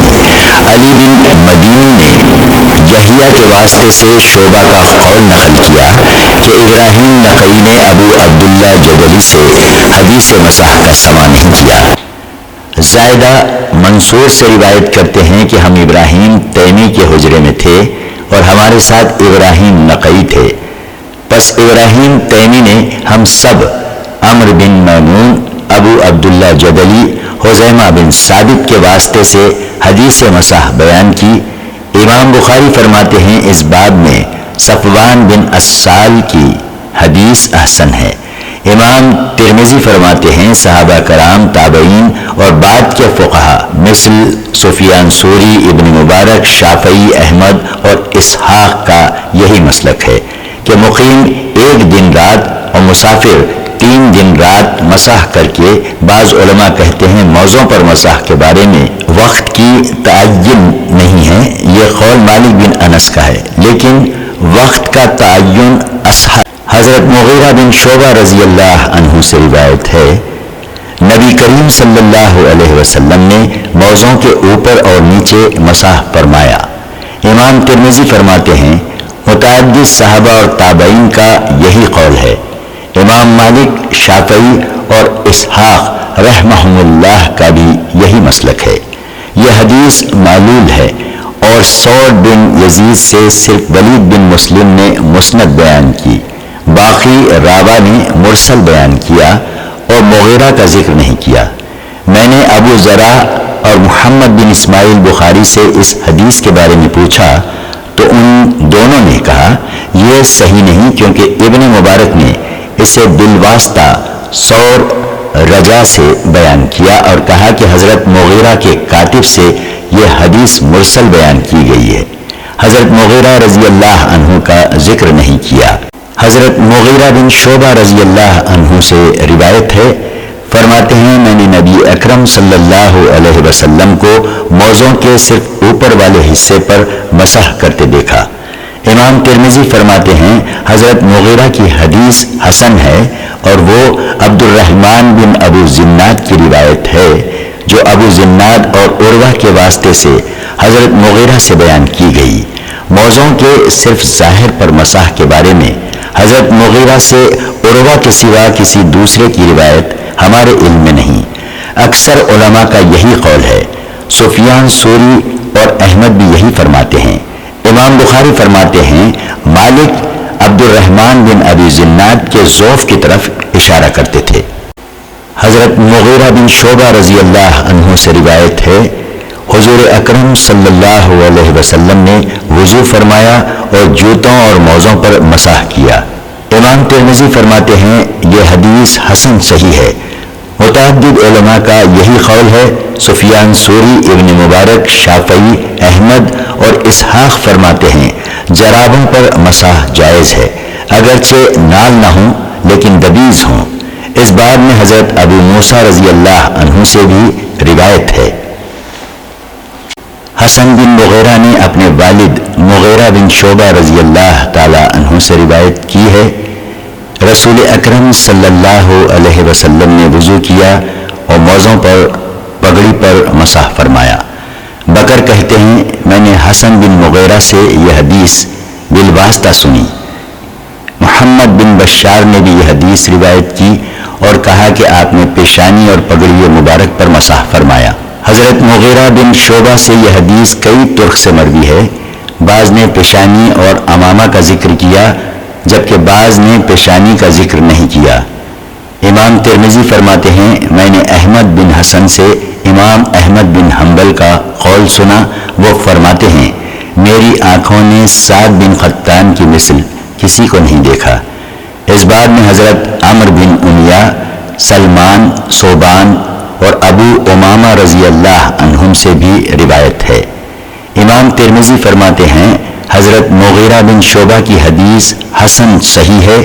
بعض صحابہ جیسے حضرت ابو بکر صدیق، حضرت عمر اور حضرت انس رضی اللہ عنہم کا یہی قول ہے۔ امام اوزاعی، احمد اور اسحاق کہتے ہیں پگڑی پر مسح کیا جائے گا۔ جارود بن ماس کہتے ہیں میں نے وکی بن جراح سے سنا، انہوں نے کہا کہ اس حدیث کی بنا پر پگڑی پر مسح جائز ہے۔ حضرت عمار بن یاسر رضی اللہ عنہ کے پوتے ابو عبیدہ بن محمد سے روایت ہے کہتے ہیں میں نے حضرت جابر بن عبداللہ رضی اللہ عنہ سے موضوع پر مسح کے بارے میں دریافت کیا۔ انہوں نے فرمایا اے بھتیجے یہ سنت ہے۔ پگڑی پر مسح کے بارے میں پوچھا تو جواب دیا بالوں کو بھی ہاتھ لگانا ہے۔ متعدد صحابہ اور تابعین نے فرمایا پگڑی پر مسح کرتے وقت سر کا بھی مسح کیا جائے۔ سفیان ثوری، مالک بن انس، ابن مبارک اور امام شافعی رحمہم اللہ کا یہی قول ہے۔ حضرت بلال رضی اللہ عنہ سے روایت ہے نبی پاک صلی اللہ علیہ وسلم نے موزوں اور چادر یعنی پگڑی پر مسح فرمایا۔ حضرت ابن عباس رضی اللہ عنہ اپنی خالہ حضرت میمونہ رضی اللہ عنہا سے روایت کرتے ہیں، فرماتی ہیں میں نے حضور صلی اللہ علیہ وسلم کے غسل کے لیے پانی رکھا، آپ نے غسل جنابت فرمایا۔ میمونہ رضی اللہ عنہا سے روایت کرتے ہیں، وہ فرماتی ہیں میں نے حضور صلی اللہ علیہ وسلم کے غسل کے لیے پانی رکھا، آپ نے غسل جنابت فرمایا، بائیں ہاتھ سے برتن کو دائیں ہاتھ کی طرف جھکا کر دونوں ہاتھوں کو دھویا، پھر ہاتھ برتن میں ڈالا اور استنجا فرمایا، پھر ہاتھ کو دیوار یا زمین پر رگڑا، پھر کلی کی ناک میں پانی ڈالا، چہرہ اور بازو دھوئے اور 3 مرتبہ سر پر پانی ڈالا، پھر تمام جسم پر پانی بہا کر اس جگہ سے علیحدہ ہوئے اور پاؤں دھوئے۔ امام ترمذی فرماتے ہیں یہ حدیث حسن صحیح ہے اور اس باب میں حضرت ام سلمہ، جابر، ابو سعید، جبیر بن مطعم اور ابو ہریرہ رضی اللہ عنہ سے بھی روایات ہیں۔ حضرت عائشہ رضی اللہ عنہا سے روایت ہے کہ جب حضور صلی اللہ علیہ وسلم غسل جنابت کا ارادہ فرماتے تو ہاتھوں کو برتن میں ڈالنے سے پہلے دھوتے، پھر استنجا کرتے اور نماز کے وضو جیسا وضو فرماتے، پھر بالوں کو پانی پہنچاتے اور 3 مرتبہ سر پر پانی ڈالتے۔ امام ترمذی فرماتے ہیں یہ حدیث حسن صحیح ہے اور غسل جنابت میں اہل علم کا مختار یہی طریقہ ہے کہ نماز کے وضو جیسا وضو کرے، پھر 3 مرتبہ سر پر پانی ڈالے، پھر تمام جسم پر 1 مرتبہ پانی بہائے، پھر پاؤں دھوئے۔ اس پر علماء کا عمل ہے، نیز ان کا یہ قول بھی ہے کہ اگر کوئی جنبی پانی میں غوطہ لگائے اور وضو نہ کرے تو بھی جائز ہے۔ امام ابو حنیفہ، امام شافعی، امام احمد اور امام اسحاق کا یہی مسلک ہے۔ حضرت ام سلمہ رضی اللہ عنہا سے روایت ہے، فرماتی ہیں میں نے عرض کیا یا رسول اللہ صلی اللہ علیہ وسلم میرے سر کی چوٹی سختی سے باندھی ہوئی ہے، کیا میں غسل جنابت کے لیے کھلا کروں؟ آپ نے فرمایا کھولنے کی ضرورت نہیں، البتہ اپنے سر پر 3 مرتبہ پانی ڈال لیا کرو، پھر 1 مرتبہ پورے جسم پر پانی بہاؤ، پاک ہو جائے گی، یا فرمایا اس وقت تو بے شک پاک ہو گئی۔ امام ترمذی فرماتے ہیں یہ حدیث حسن صحیح ہے، اہل علم کا اسی پر عمل ہے کہ جب عورت غسل جنابت کرے اور بالوں کو کھولے بغیر سر پر پانی ڈالے تو جائز ہے۔ عورت کے لیے بالوں کو کھولنے کی ضرورت نہیں بشرطے کہ بالوں کی جڑوں تک پانی پہنچ جائے، ورنہ کھولنے لازمی ہے، اور مرد کے لیے ہر حال میں کھولنے ضروری ہیں۔ حضرت ابو ہریرہ رضی اللہ عنہ سے مروی ہے رسول اکرم صلی اللہ علیہ وسلم نے فرمایا ہر بال کے نیچے جنابت ہے، لہذا بالوں کو دھو اور جلد کو صاف کرو۔ اس باب میں حضرت علی اور انس رضی اللہ عنہما سے حارث بن وجیع کی حدیث قریب ہے، ہم صرف اسی کے واسطے سے جانتے ہیں اور وہ بوڑھے اور غیر معتمد علیہ ہیں۔ ان سے کئی ائمہ نے روایت کی ہے، لیکن اس حدیث میں وہ مالک بن دینار سے روایت کرنے میں تنہا ہیں۔ ان کو حارث بن وجیع بھی کہتے ہیں اور ابن وجیع بھی۔ حضرت عائشہ رضی اللہ عنہا سے روایت ہے کہ نبی کریم صلی اللہ علیہ وسلم غسل کے بعد وضو نہیں فرمایا کرتے تھے۔ امام ترمذی فرماتے ہیں اکثر صحابہ و تابعین کا یہی قول ہے کہ غسل کے بعد وضو کرنا ضروری نہیں۔ حضرت ابن عمر رضی اللہ تعالی عنہ سے روایت ہے رسول اکرم صلی اللہ علیہ وسلم نے فرمایا نماز طہارت کے بغیر اور صدقہ مال قیانت سے قبول نہیں ہوتا۔ حناد نے اپنی حدیث میں بغیر طہور کی جگہ الا بالطہور کے الفاظ نقل کیے ہیں۔ امام ترمذی رحمۃ اللہ علیہ نے فرمایا، اس باب میں یہ حدیث زیادہ صحیح اور احسن ہے، اور اس باب میں ابو الملیح بالواسطہ ان کے والد ابو ہریرہ اور انس رضی اللہ عنہم سے بھی روایات مذکور ہیں۔ ابو الملیح بن اسامہ کا نام عامر ہے، اور زید بن اسامہ بن عمیر حزلی بھی کہا جاتا ہے۔ حضرت ابو ہریرہ رضی اللہ تعالی عنہ سے مروی ہے، رسول کریم صلی اللہ علیہ وسلم نے فرمایا، جب مسلمان بندہ یا فرمایا مومن بندہ وضو کرتا ہے تو منہ دھوتے وقت پانی یا اس کے آخری قطرے کے ساتھ یا اس کے مثل کچھ فرمایا، اس کے منہ سے وہ تمام گناہ جھڑ جاتے ہیں جن کا ارتکاب اس نے آنکھوں سے کیا، اور جب وہ ہاتھ دھوتا ہے تو پانی یا اس کے آخری قطرے کے ساتھ وہ تمام گناہ دور ہو جاتے ہیں جو ہاتھوں نے کیے، یہاں تک کہ وہ تمام صغیرہ گناہوں سے پاک ہو کر نکلتا ہے۔ امام ترمذی فرماتے ہیں، یہ حدیث حسن صحیح ہے، اور اسے مالک نے سہیل کے واسطے سے حضرت ابو ہریرہ رضی اللہ تعالی عنہ سے روایت کیا ہے۔ سہیل کے والد ابو صالح سمان ہیں، جن کا نام ذکوان ہے۔ حضرت ابو ہریرہ رضی اللہ تعالی عنہ کے نام میں اختلاف ہے، بعض نے عہد الشمس کہا اور بعض نے عبداللہ بن عمرو۔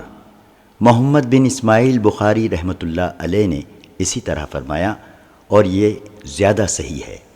اس باب میں عثمان، صوبان، سنابہی، عمرو بن ابسا، سلمان اور عبداللہ بن عمرو رضی اللہ عنہم سے بھی روایات مذکور ہیں۔ سنابہی نے حضرت ابو بکر صدیق رضی اللہ تعالی عنہ سے روایت کی ہے، حضور صلی اللہ علیہ وسلم سے ان کا سماع ثابت نہیں۔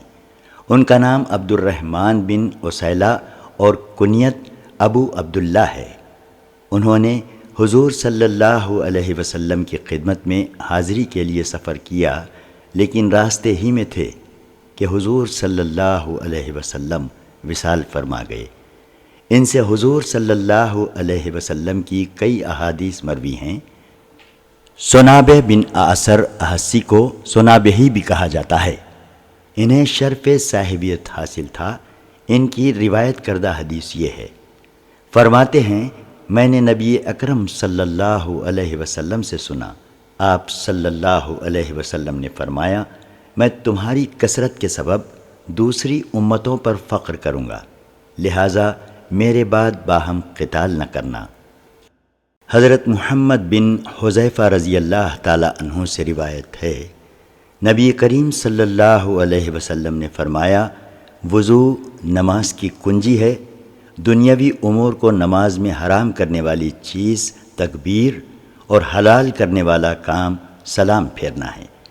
امام ترمذی فرماتے ہیں، اس باب میں یہ حدیث زیادہ صحیح اور احسن ہے۔ عبداللہ ابن محمد بن عقیل سچ کہنے والے ہیں، البتہ بعض اہل علم نے ان کے حفظ میں کلام کیا ہے۔ امام ترمذی کہتے ہیں، میں نے محمد بن اسماعیل بخاری سے سنا، آپ نے فرمایا، امام احمد بن حنبل، اسحاق بن ابراہیم اور حمید عبداللہ بن محمد بن عقیل کی حدیث کو قابل حجت سمجھتے تھے۔ محمد بن اسماعیل بخاری فرماتے ہیں، وہ مقارب الحدیث تھے۔ اس باب میں حضرت جابر اور ابو سعید رضی اللہ عنہما سے بھی روایات منقول ہیں۔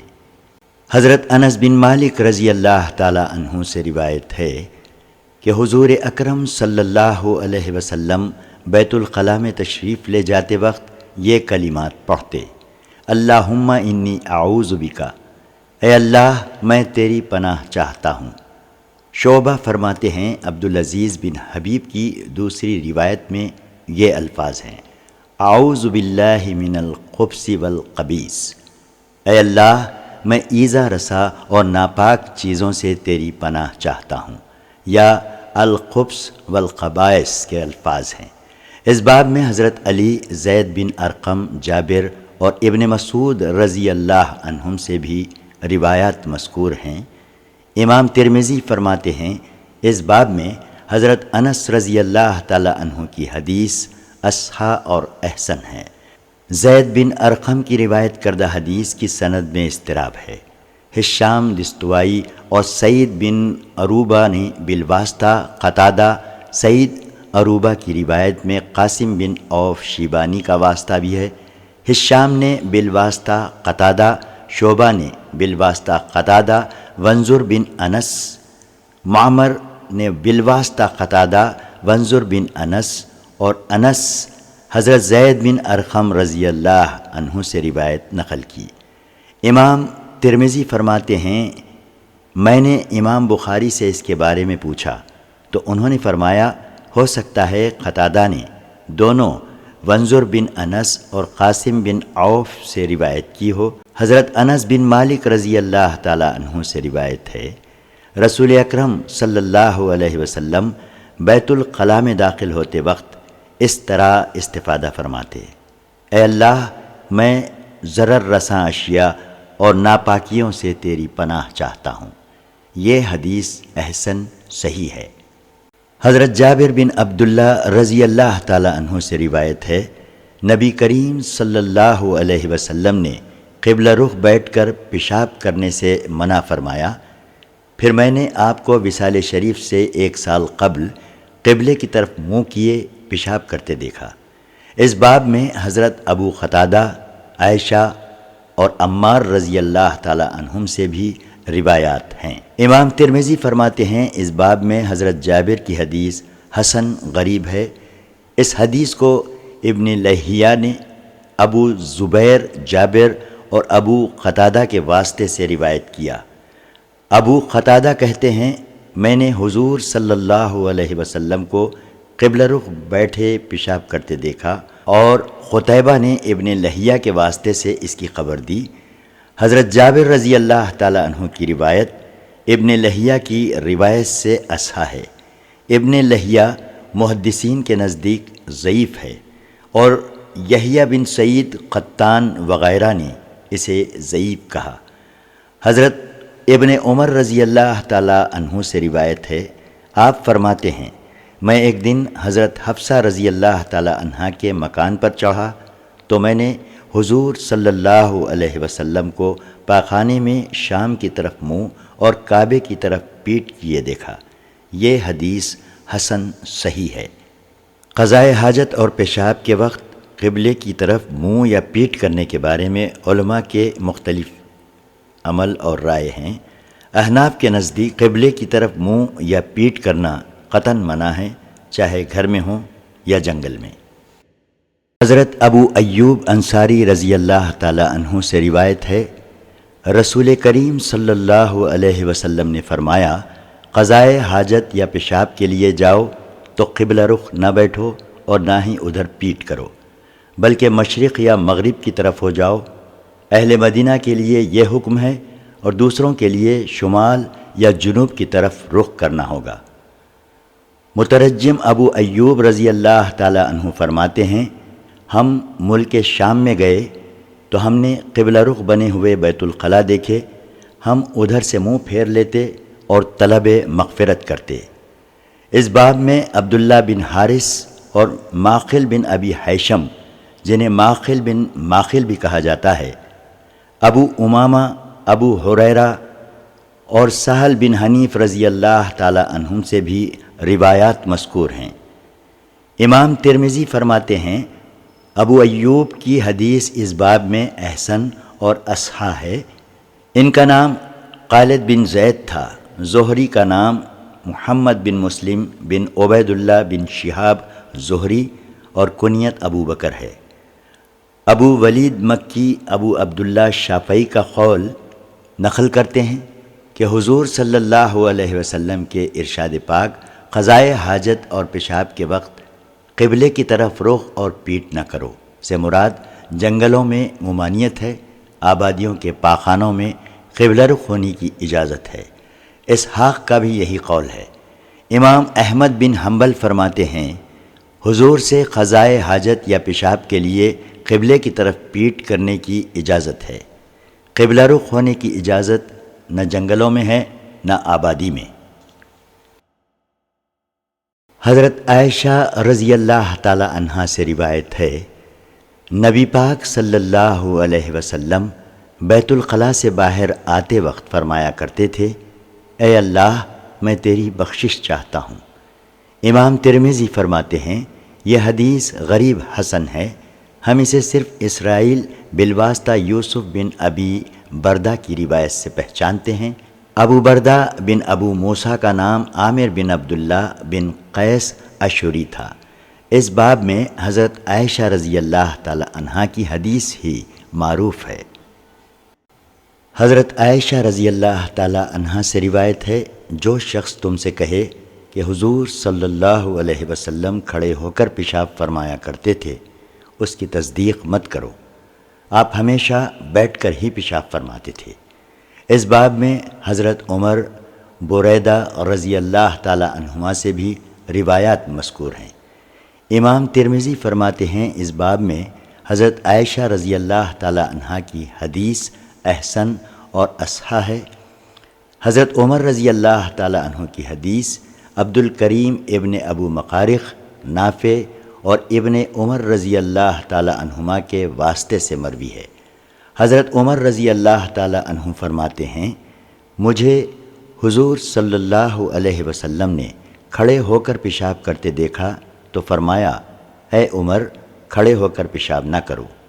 اس کے بعد میں نے کبھی بھی کھڑے ہو کر پیشاب نہیں کیا۔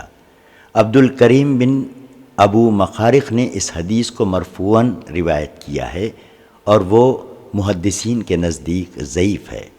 ابو سختیانی نے اسے ضعیف قرار دیا اور اس کے بارے میں کلام کیا۔ عبید اللہ بالواسطہ نافع حضرت ابن عمر رضی اللہ تعالی عنہ سے روایت کرتے ہیں کہ حضرت فاروق اعظم نے فرمایا، اسلام لانے کے بعد میں نے کبھی بھی کھڑے ہو کر پیشاب نہیں کیا۔ یہ حدیث عبد الکریم کی حدیث سے اصحح ہے۔ بریدہ کی حدیث اس میں غیر محفوظ ہے۔ کھڑے ہو کر پیشاب کرنے کی ممانعت تادیباً ہے، حرام نہیں۔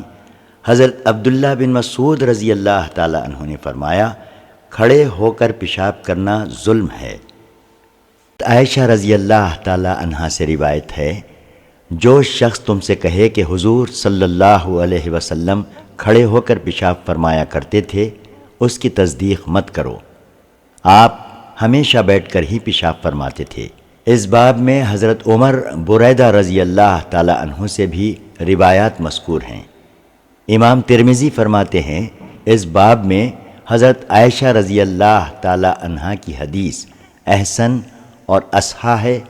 حضرت عمر رضی اللہ تعالی عنہ کی حدیث عبد الکریم ابن ابو مخارق، نافع اور ابن عمر رضی اللہ تعالی عنہما کے واسطے سے مروی ہے۔ حضرت عمر رضی اللہ تعالی عنہ فرماتے ہیں، مجھے حضور صلی اللہ علیہ وسلم نے کھڑے ہو کر پیشاب کرتے دیکھا تو فرمایا، اے عمر کھڑے ہو کر پیشاب نہ کرو۔ اس کے بعد میں نے کبھی بھی کھڑے ہو کر پیشاب نہیں کیا۔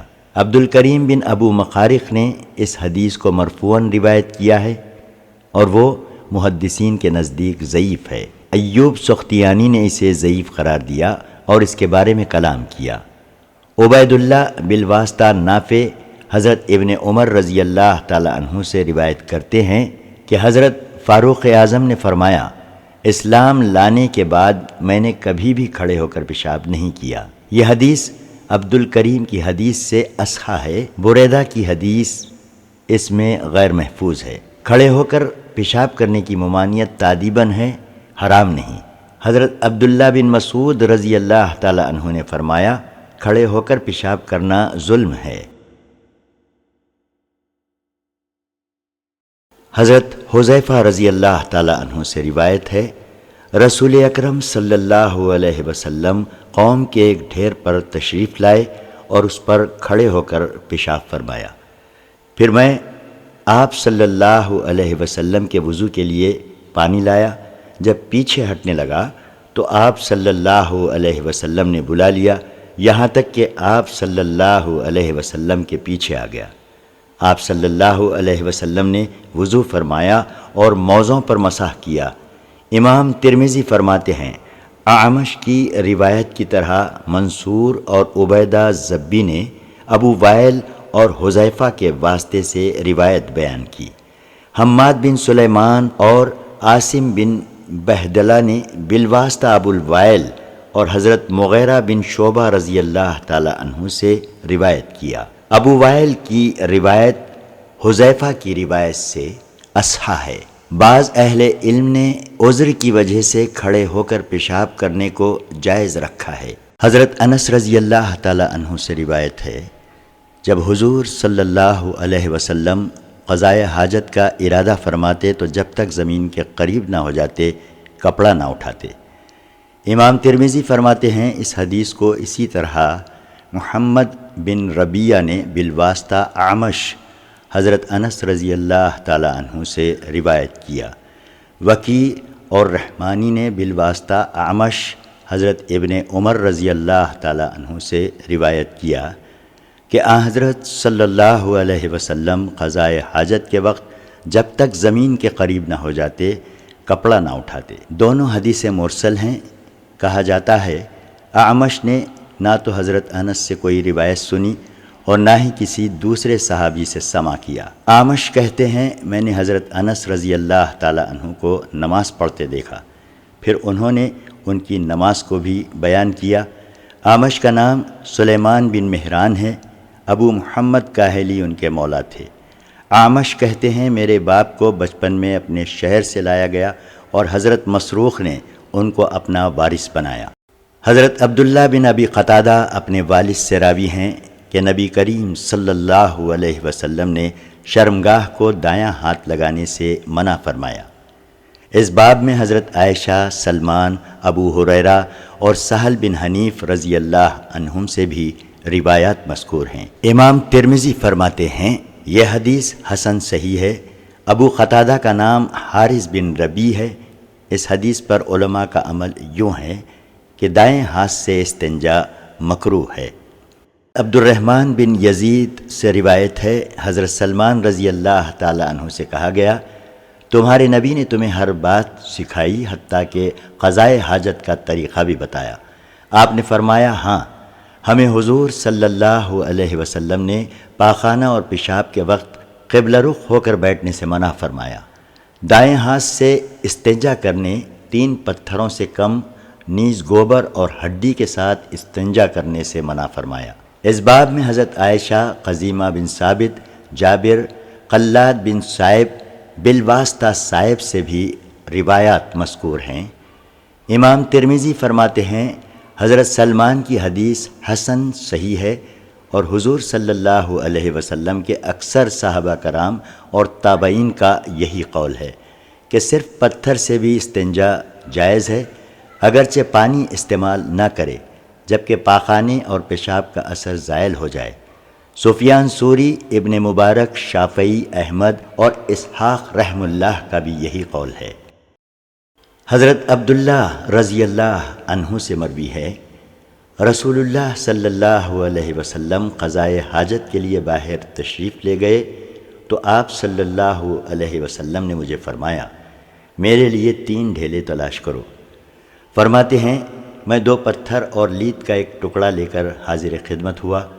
آپ نے ڈھیلے لے لیے اور لید کو پھینک دیا، فرمایا یہ ناپاک ہے۔ امام ترمذی فرماتے ہیں قیس بن ربیع نے اس حدیث کو اسی طرح اسرائیل کی حدیث کی ہم معنی بالواسطہ ابو اسحاق اور ابو عبیدہ حضرت عبداللہ سے روایت کیا۔ معمر نے بالواسطہ عمار بن رزیق، ابو اسحاق اور علقمہ حضرت عبداللہ سے روایت کیا۔ ظہیر نے بالواسطہ ابو اسحاق عبد الرحمن بن اسود اور اسود بن یزید حضرت عبداللہ سے روایت کیا۔ زکریہ بن ابی زائدہ نے ابو اسحاق اور عبد الرحمن بن یزید کے واسطے سے حضرت عبداللہ سے روایت کیا۔ امام ترمذی فرماتے ہیں اس حدیث کی روایت میں اضطراب ہے۔ آپ فرماتے ہیں میں نے عبداللہ بن عبد الرحمن سے پوچھا ابو اسحاق کی ان روایات میں سے کون سی روایت صحیح ہے؟ انہوں نے کوئی فیصلہ نہ فرمایا۔ پھر میں نے امام محمد بن اسماعیل بخاری سے پوچھا، انہوں نے بھی کچھ نہ بتایا، لیکن ایسا معلوم ہوتا ہے کہ انہوں نے زبیر کی روایت کو پسند کیا کیونکہ انہوں نے اپنی کتاب الجامع بخاری شریف میں اسے نقل کیا۔ امام ترمذی کہتے ہیں میرے نزدیک اسرائیل اور قیس کی روایت اصح ہے، کیونکہ دوسرے راویوں کی بنسبت اسرائیل ابو اسحاق کی حدیثوں کو زیادہ قائم اور یاد رکھنے والا ہے۔ قیس بن ربی نے اس کی مطابقت کی۔ میں نے ابو موسیٰ محمد بن مثنیٰ سے سنا، وہ کہتے تھے میں نے عبد الرحمن بن مہدی سے سنا، انہوں نے فرمایا سفیان ثوری کے واسطے سے ابو اسحاق کی جو احادیث مجھ سے چھوٹ گئیں ان میں نے اسرائیل پر بھروسہ کیا، کیونکہ وہ انہیں مکمل لاتا ہے۔ امام ترمذی فرماتے ہیں ابو اسحاق کی روایات میں زبیر اس درجے پر نہیں ہے، کیونکہ ابو اسحاق سے اس کا سماع آخری عمر میں ہوا۔ میں نے احمد بن حسن سے سنا، وہ فرماتے ہیں میں نے امام احمد بن حنبل کو فرماتے ہوئے سنا کہ جب تم زائدہ اور ظہیر سے حدیث سنو تو کسی دوسرے سے سننے کی ضرورت نہیں، البتہ ابو اسحاق کی روایات دوسروں سے بھی سنو۔ ابو اسحاق کا نام عمرو بن عبداللہ سبی حمدانی ہے اور ابو عبیدہ کا نام معلوم نہیں، اور نہ ہی انہیں اپنے والد حضرت عبداللہ بن مسعود رضی اللہ تعالی عنہ سے سماع ہے۔ عمرو بن مرہ کہتے ہیں میں نے ابو عبیدہ سے پوچھا کیا آپ کو اپنے باپ حضرت عبداللہ بن مسعود رضی اللہ تعالی عنہ سے کچھ یاد ہے؟ انہوں نے فرمایا نہیں۔ حضرت عبداللہ بن مسعود رضی اللہ تعالی عنہ سے روایت ہے رسول اللہ صلی اللہ علیہ وسلم نے فرمایا نہ لید سے استنجا کرو اور نہ ہی ہڈی سے، کیونکہ یہ ہڈی تمہارے بھائی جنوں کی خوراک ہے۔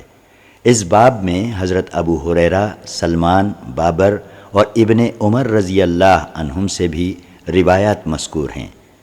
امام ترمذی فرماتے ہیں اس حدیث کو اسماعیل بن ابراہیم وغیرہ نے داؤد بن ہند، شعبی اور علقمہ کے واسطے سے حضرت عبداللہ رضی اللہ عنہ سے روایت کیا۔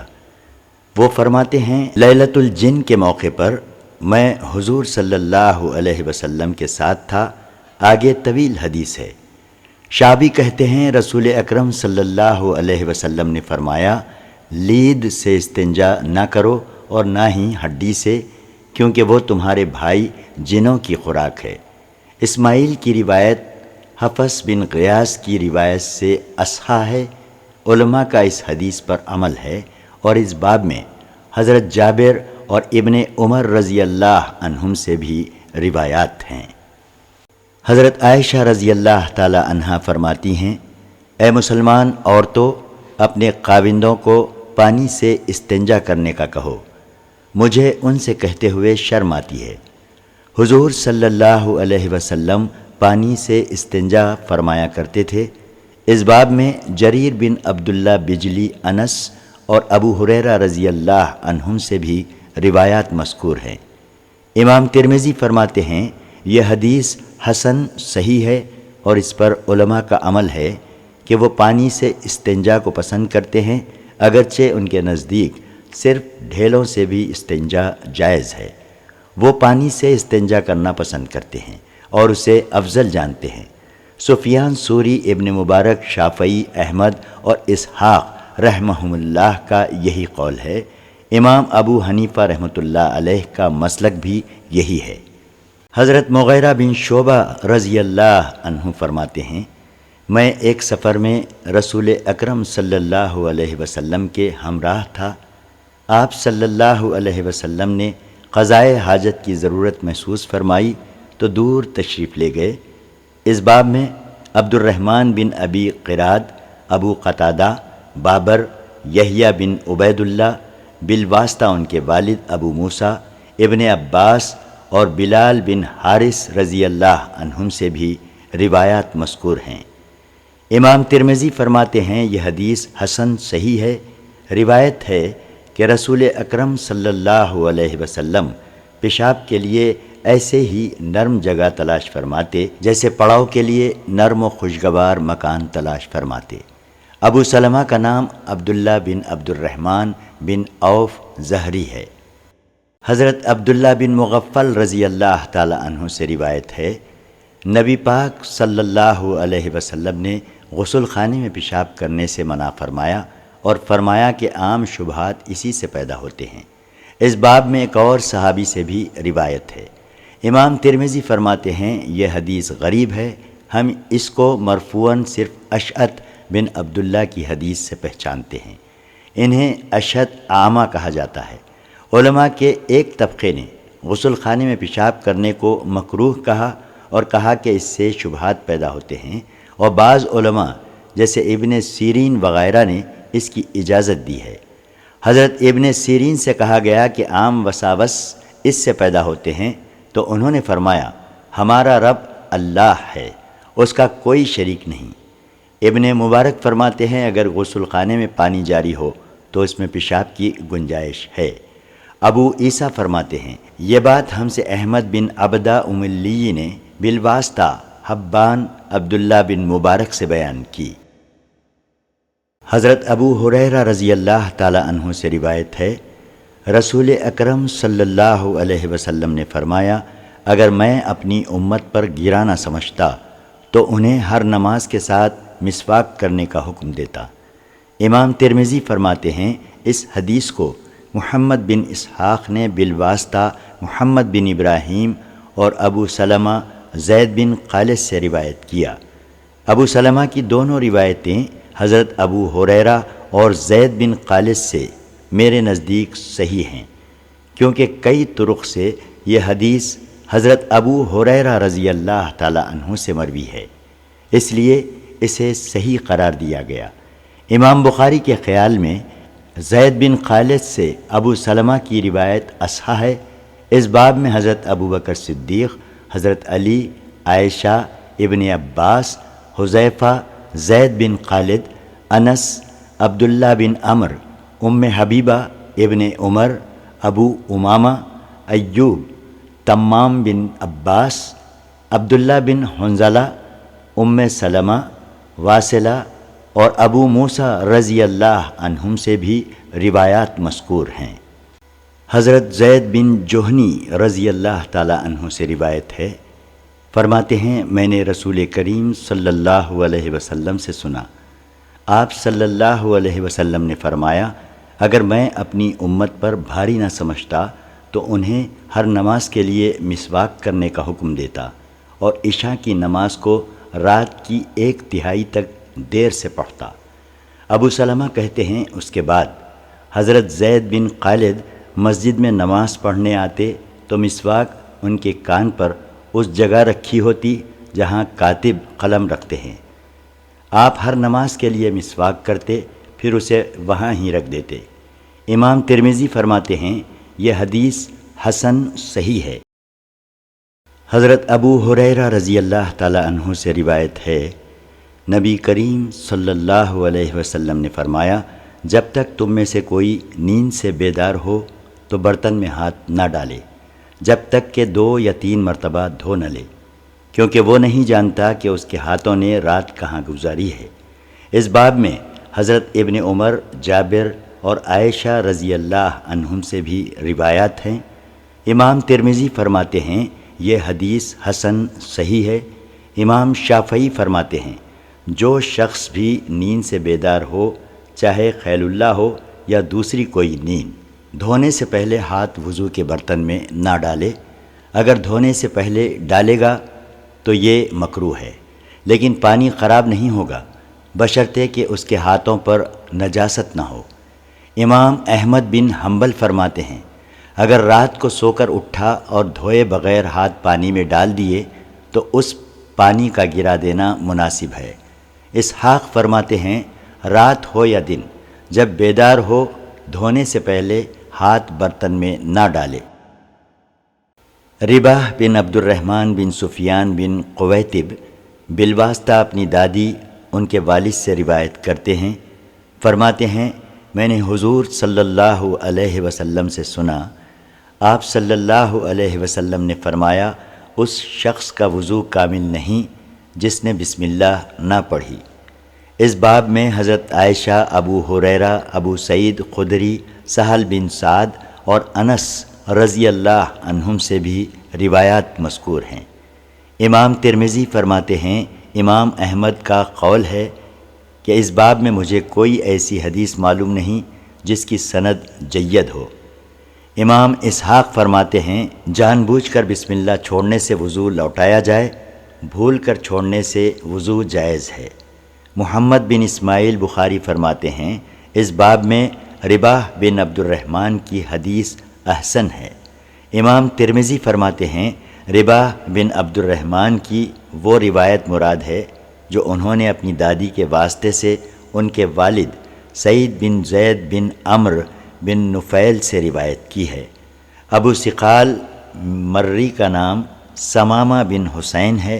رباح بن عبد الرحمن سے مراد ابو بکر بن قویتب ہے۔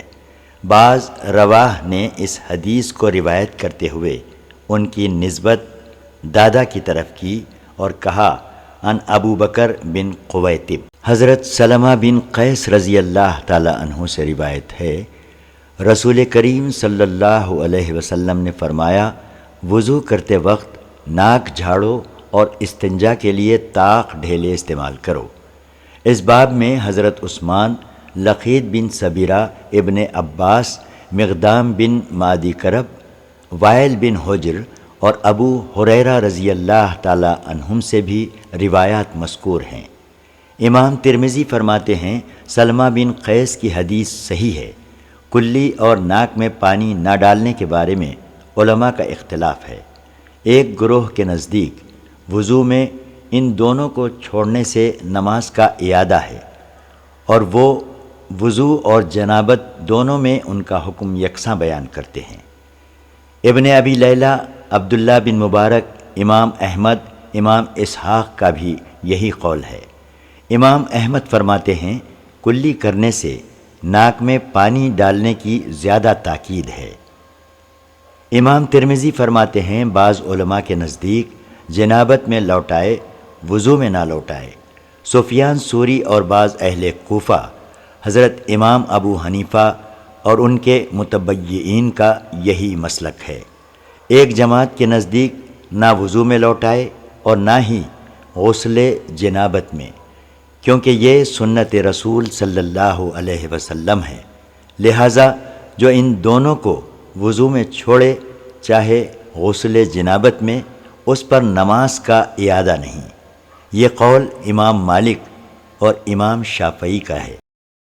حضرت عبداللہ بن زید رضی اللہ تعالی عنہ سے روایت ہے، فرماتے ہیں میں نے حضور صلی اللہ علیہ وسلم کو دیکھا، آپ صلی اللہ علیہ وسلم نے ایک ہی چلو سے کلی بھی کی اور ناک میں بھی پانی ڈالا۔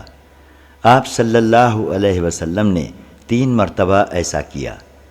اس باب میں حضرت عبداللہ بن عباس رضی اللہ تعالی عنہ سے بھی روایت ہے۔ امام ترمذی فرماتے ہیں عبداللہ بن زید کی حدیث حسن غریب ہے۔ مالک، ابن عیینہ اور کئی دوسرے راویوں نے اسے عمرو بن یحییٰ سے روایت کیا اور یہ کہا کہ حضور صلی اللہ علیہ وسلم نے ایک ہی چلو سے کلی بھی کی اور ناک میں بھی پانی ڈالا۔ یہ قول صرف خالد بن عبداللہ کا ہے، اور خالد محدثین کے نزدیک ثقہ ہیں۔ بعض علماء فرماتے ہیں ایک ہی چلو سے کلی کرنا اور ناک میں پانی ڈالنا جائز ہے۔ بعض علماء کہتے ہیں دونوں کے لیے جدا جدا پانی لے، یہ ہمارے نزدیک زیادہ پسندیدہ ہے۔ امام شافعی فرماتے ہیں اگر ایک ہی چلو دونوں کے لیے استعمال کرے تو یہ جائز ہے، اگر جدا جدا کرے تو یہ ہمارے نزدیک محبوب ترین ہے۔ حضرت حسان بن بلال فرماتے ہیں میں نے حضرت عمار بن یاسر رضی اللہ تعالی عنہ کو دیکھا، آپ نے وضو فرمایا، پھر داڑھی کا خلال کیا۔ کسی نے پوچھا یا حسان کہتے ہیں میں نے پوچھا کیا آپ داڑھی کا خلال کرتے ہیں؟ حضرت عمار نے فرمایا کون سی چیز میرے لیے مانع ہے، جبکہ میں نے حضور صلی اللہ علیہ وسلم کو داڑھی کا خلال کرتے دیکھا ہے۔ حضرت قتادہ نے بالواسطہ حسان بن بلال حضرت عمار سے اسی کے ہم معنی روایت ذکر کی ہے۔ اس باب میں حضرت عائشہ، ام سلمہ، انس، ابن ابی اوفا اور ابو ایوب رضی اللہ عنہم سے بھی روایات ہیں۔ امام ترمذی نے اسحاق بن منصور اور احمد بن حنبل کے واسطے سے ابن عیینہ کا قول بیان کیا کہ عبد الکریم نے حسان بن بلال سے حدیث تقلیل نہیں سنی۔ حضرت قتادہ نے بالواسطہ حسان بن بلال حضرت عمار سے اسی کے ہم معنی روایت ذکر کی ہے۔ اس باب میں حضرت عائشہ، ام سلمہ، انس، ابن ابی اوفا اور ابو ایوب رضی اللہ عنہم سے بھی روایات ہیں۔ امام ترمذی نے اسحاق بن منصور اور احمد بن حنبل کے واسطے سے ابن عیینہ کا قول بیان کیا کہ عبد الکریم نے حسان بن بلال سے حدیث تقلیل نہیں سنی۔ حضرت عثمان رضی اللہ تعالی عنہ سے روایت ہے کہ حضور اکرم صلی اللہ علیہ وسلم داڑھی مبارک کا قلال کیا کرتے تھے۔ امام ترمذی فرماتے ہیں یہ حدیث حسن صحیح ہے۔ امام بخاری فرماتے ہیں اس باب میں عامر بن شقیق اور ابو وائل کے واسطے سے حضرت عثمان رضی اللہ تعالی عنہ کی روایت اصحا ہے۔ اکثر صحابہ کرام اور تابعین کا یہی قول ہے کہ داڑھی کا خلال کیا جائے۔ امام شافعی رحمۃ اللہ علیہ کا بھی یہی نظریہ ہے۔ امام احمد فرماتے ہیں خلال کرنا بھول جائے تو بھی وضو جائز ہے۔ امام اسحاق کا قول ہے اگر بھول کا چھوڑا تو جائز ہے، جان بوجھ کر چھوڑا تو لوٹائے۔ امام اعظم ابو حنیفہ رحمۃ اللہ علیہ کے نزدیک داڑھی کا خلال سنت ہے۔ حضرت عبداللہ بن زید رضی اللہ تعالی عنہ سے روایت ہے رسول اکرم صلی اللہ علیہ وسلم نے اپنے ہاتھوں سے سر کا مسح فرمایا، ان کو آگے سے پیچھے اور پیچھے سے آگے کی طرف لائے، پیشانی کی طرف سے شروع کیا، پھر ان کو پیچھے کی طرف لے گئے، پھر لوٹا کر اس مقام پر لے آئے جہاں سے شروع کیا تھا، پھر پاؤں مبارک دھوئے۔ اس باب میں حضرت معاویہ، مقدام بن معدی کرب اور حضرت عائشہ رضی اللہ تعالی عنہم سے بھی روایات مذکور ہیں۔ امام ترمذی فرماتے ہیں اس باب میں عبداللہ بن زید کی حدیث اصحا اور احسن ہے۔ امام شافعی، امام احمد اور امام اسحاق کا بھی یہی مسلک ہے۔ حضرت ربی بنت معوذ بن افرا رضی اللہ عنہا سے روایت ہے رسول اکرم صلی اللہ علیہ وسلم نے سر مبارک کا 2 مرتبہ مسح فرمایا، ایک مرتبہ پچھلے حصے سے شروع کیا اور ایک مرتبہ اگلے حصے سے، نیز دونوں کانوں کا اندر اور باہر سے مسح فرمایا۔ امام ترمذی فرماتے ہیں یہ حدیث حسن ہے، لیکن عبداللہ بن زید کی حدیث اس سے اصحا اور اجود ہے۔ بعض اہل کوفہ جن میں وکیع بن جراح بھی ہیں نے اس حدیث پر عمل کیا۔ حضرت ربی بنت معوذ بن افرا رضی اللہ عنہا سے روایت ہے انہوں نے حضور صلی اللہ علیہ وسلم کو دیکھا، فرماتی ہیں آپ نے وضو فرمایا، سر کا آگے پیچھے مسح کیا اور دونوں کن پٹیوں اور کانوں کا ایک ایک مسح فرمایا۔ اس باب میں حضرت علی اور طلحہ بن مصرف بن عمر کے دادا سے بھی روایت ہے۔ امام ترمذی فرماتے ہیں ربی کی حدیث حسن صحیح ہے، کئی طرق کے ساتھ حضور صلی اللہ علیہ وسلم سے مروی ہے کہ آپ نے ایک دفعہ سر کا مسح فرمایا۔ اکثر صحابہ کرام اور تابعین کا اسی پر عمل تھا۔ جعفر بن محمد، سفیان ثوری، ابن مبارک، امام شافعی، امام احمد، امام اسحاق اور امام ابو حنیفہ رحمۃ اللہ علیہ نے ایک ہی مرتبہ مسح کا قول کیا ہے۔ سفیان بن عیینہ کہتے ہیں میں نے جعفر بن محمد سے سر کے مسح کے بارے میں پوچھا کہ آیا ایک مرتبہ کفایت کرتا ہے؟ آپ نے فرمایا ہاں، اللہ کی قسم۔ حضرت عبداللہ بن زید رضی اللہ تعالی عنہ فرماتے ہیں میں نے حضور صلی اللہ علیہ وسلم کو دیکھا، آپ صلی اللہ علیہ وسلم نے وضو فرمایا اور ہاتھ کے نہ بچے ہوئے یعنی نئے پانی سے سر کا مسح فرمایا۔ امام ترمذی فرماتے ہیں یہ حدیث حسن صحیح ہے۔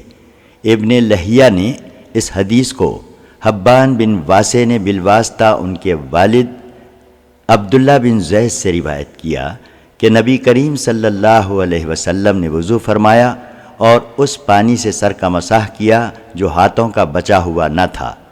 عمر بن حارث کی بالواسطہ حبان روایت اصحا ہے کیونکہ انہوں نے عبداللہ بن زید کے علاوہ اور کئی طرق سے اسے بیان کیا کہ حضور صلی اللہ علیہ وسلم نے سر کے لیے نیا پانی لیا۔ اکثر علماء کا اسی پر عمل ہے کہ سر کے لیے نیا پانی لیا جائے۔ حضرت ابن عباس رضی اللہ تعالی عنہ سے روایت ہے کہ نبی پاک صلی اللہ علیہ وسلم نے سر مبارک اور کانوں کے اندر اور باہر کا مسح فرمایا۔ اس باب میں حضرت اور ربی سے بھی روایت ہے۔ امام ترمذی فرماتے ہیں ابن عباس کے حدیث حسن صحیح ہے اور اکثر علماء کا اسی پر عمل ہے۔ حضرت ابو امامہ رضی اللہ تعالی عنہ سے روایت ہے نبی کریم صلی اللہ علیہ وسلم نے وضو فرمایا، 3 مرتبہ منہ دھویا، 3 مرتبہ ہاتھ دھوئے، سر کا مسح فرمایا اور فرمایا کان سر کے حکم میں ہیں۔ امام ترمذی فرماتے ہیں حماد نے کہا میں نہیں جانتا کہ یہ قول حضرت صلی اللہ علیہ وسلم کا ہے یا ابو امامہ کا۔ اس باب میں حضرت انس رضی اللہ تعالی عنہ سے بھی روایت ہے۔ امام ترمذی فرماتے ہیں اس حدیث کی سند زیادہ قوی نہیں۔ اکثر صحابہ کرام اور تابعین کا عمل یہی ہے کہ کان سر کے حکم میں ہیں۔ سفیان ثوری، ابن مبارک، امام احمد، امام اسحاق کا بھی یہی مسلک ہے۔ امام ابو حنیفہ رحمۃ اللہ علیہ کا مسلک بھی یہی ہے۔ بعض علماء کہتے ہیں کانوں کا اگلا حصہ چہرہ ہے اور پچھلا حصہ سر کے حکم میں ہے۔ امام اسحاق کہتے ہیں مجھے یہ بات پسند ہے کہ کانوں کے اگلے حصے کا مسح چہرے کے ساتھ کیا جائے اور پچھلے حصے کا مسح سر کے ساتھ کیا جائے۔ حضرت عاصم بن لقید بن صبیرہ اپنے والد سے روایت کرتے ہیں رسول اکرم صلی اللہ علیہ وسلم نے فرمایا وضو کرتے وقت انگلیوں کا خلال کیا کر۔ اس باب میں حضرت ابن عباس، مستورد، ابو ایوب رضی اللہ عنہم سے بھی روایات ہیں۔ امام ترمذی فرماتے ہیں یہ حدیث حسن صحیح ہے۔ بعض علماء کا اس بات پر عمل ہے کہ وضو میں پاؤں کی انگلیوں کا خلال کیا جائے۔ امام احمد اور امام اسحاق کا بھی یہی قول ہے۔ امام اسحاق فرماتے ہیں ہاتھوں اور پاؤں کی انگلیوں کا خلال کیا جائے۔ ابو ہاشم کا نام اسماعیل بن کثیر ہے۔ حضرت ابن عباس رضی اللہ تعالی عنہ سے روایت ہے رسول کریم صلی اللہ علیہ وسلم نے فرمایا وضو کرتے وقت ہاتھوں اور پاؤں کی انگلیوں کا خلال کیا کرو۔ امام ترمذی فرماتے ہیں یہ حدیث حسن غریب ہے۔ حضرت مستورد بن شداد فہری رضی اللہ تعالی عنہ فرماتے ہیں میں نے حضور صلی اللہ علیہ وسلم کو دیکھا، آپ نے وضو فرمایا اور چنگلی انگلی سے پاؤں کی انگلیوں کا خلال فرمایا۔ امام ترمذی فرماتے ہیں یہ حدیث غریب ہے اور ہم اسے صرف ابن لہیہ کی روایت سے پہچانتے ہیں۔ حضرت ابو ہریرہ رضی اللہ تعالی عنہ سے روایت ہے رسول اکرم صلی اللہ علیہ وسلم نے فرمایا ایڑیوں کے لیے دوزخ سے ہلاکت ہے، یعنی خشک رہ جانے پر تنبیہ فرمائی گئی۔ اس باب میں حضرت عبداللہ بن عمر، عائشہ، جابر بن عبداللہ بن حارث، معیقب، خالد بن ولید، شرجیل بن حسنہ، عمر بن عاص اور یزید بن سفیان رضی اللہ عنہم سے بھی روایات منقول ہیں۔ امام ترمذی فرماتے ہیں حضرت ابو ہریرہ رضی اللہ تعالی عنہ کی حدیث حسن صحیح ہے اور نبی کریم صلی اللہ علیہ وسلم سے یہ بھی روایت ہے کہ آپ صلی اللہ علیہ وسلم نے فرمایا ایڑیوں اور پاؤں کے تلووں کے لیے جہنم سے ہلاکت ہے۔ اس حدیث سے یہ فقہی مسئلہ معلوم ہوا کہ جب تک پاؤں پر موزے اور جراب جو شرائط مسح پر پوری اترتی ہوں نہ ہوں پاؤں پر مسح جائز نہیں۔ حضرت ابن عباس رضی اللہ تعالی عنہ سے روایت ہے کہ حضور صلی اللہ علیہ وسلم نے ایک مرتبہ اعضائے وضو کو دھویا۔ اس باب میں حضرت عمر، جابر، بریدہ، ابو رافع اور ابن فاقہ رضی اللہ عنہم سے بھی روایات مذکور ہیں۔ امام ترمذی فرماتے ہیں حضرت ابن عباس کی حدیث اس باب میں اصحا اور احسن ہے۔ رشیدین بن سعد وغیرہ نے اس حدیث کو ضحاک بن شرجیل، زید بن اسلم اور اسلم کے واسطے سے حضرت عمر بن خطاب رضی اللہ عنہ سے روایت کیا کہ حضور صلی اللہ علیہ وسلم نے اعضائے وضو کو ایک ایک بار دھویا۔ یہ روایت کچھ نہیں، صحیح وہ ہے جسے ابن عجلان، ہشام بن سعد، سفیان ثوری اور عبدالعزیز بن محمد نے بالواسطہ زید بن اسلم اور عطا بن یسار حضرت ابن عباس رضی اللہ سے روایت کیا۔ حضرت ابو ہریرہ رضی اللہ تعالی عنہ سے روایت ہے، نبی کریم صلی اللہ علیہ وسلم نے دو مرتبہ اعضائے وضو کو دھویا۔ امام ترمذی فرماتے ہیں یہ حدیث حسن غریب ہے۔ ہم اس کو ابن صوبان بالواسطہ عبداللہ بن فضل کی روایت سے جانتے ہیں، اور یہ سند حسن صحیح ہے۔ اس باب میں حضرت جابر رضی اللہ تعالی عنہ سے بھی روایت ہے۔ حضرت ابو ہریرہ رضی اللہ تعالی عنہ سے بھی یہ روایت ہے کہ آن حضرت صلی اللہ علیہ وسلم نے تین مرتبہ اعضائے وضو کو دھویا۔ حضرت علی کرم اللہ وجہ الکریم سے روایت ہے، نبی پاک صلی اللہ علیہ وسلم نے تین مرتبہ اعضائے وضو کو دھویا۔ اس باب میں حضرت عثمان، ربیع ابن عمر، عائشہ، ابو امامہ، ابو رافع، عبداللہ بن عمر، معاویہ، ابو ہریرہ، جابر، عبداللہ بن زید اور ابو ذر رضی اللہ عنہم سے بھی روایات مذکور ہیں۔ امام ترمذی فرماتے ہیں اس باب میں حضرت علی رضی اللہ عنہ کی حدیث احسن اور اصحح ہے۔ عام علماء کے نزدیک یہی معمول ہے کہ ایک مرتبہ دھونا کافی ہے، 2 مرتبہ بہتر ہے، اور 3 مرتبہ زیادہ اچھا ہے۔ اس سے زائد کی فضیلت نہیں۔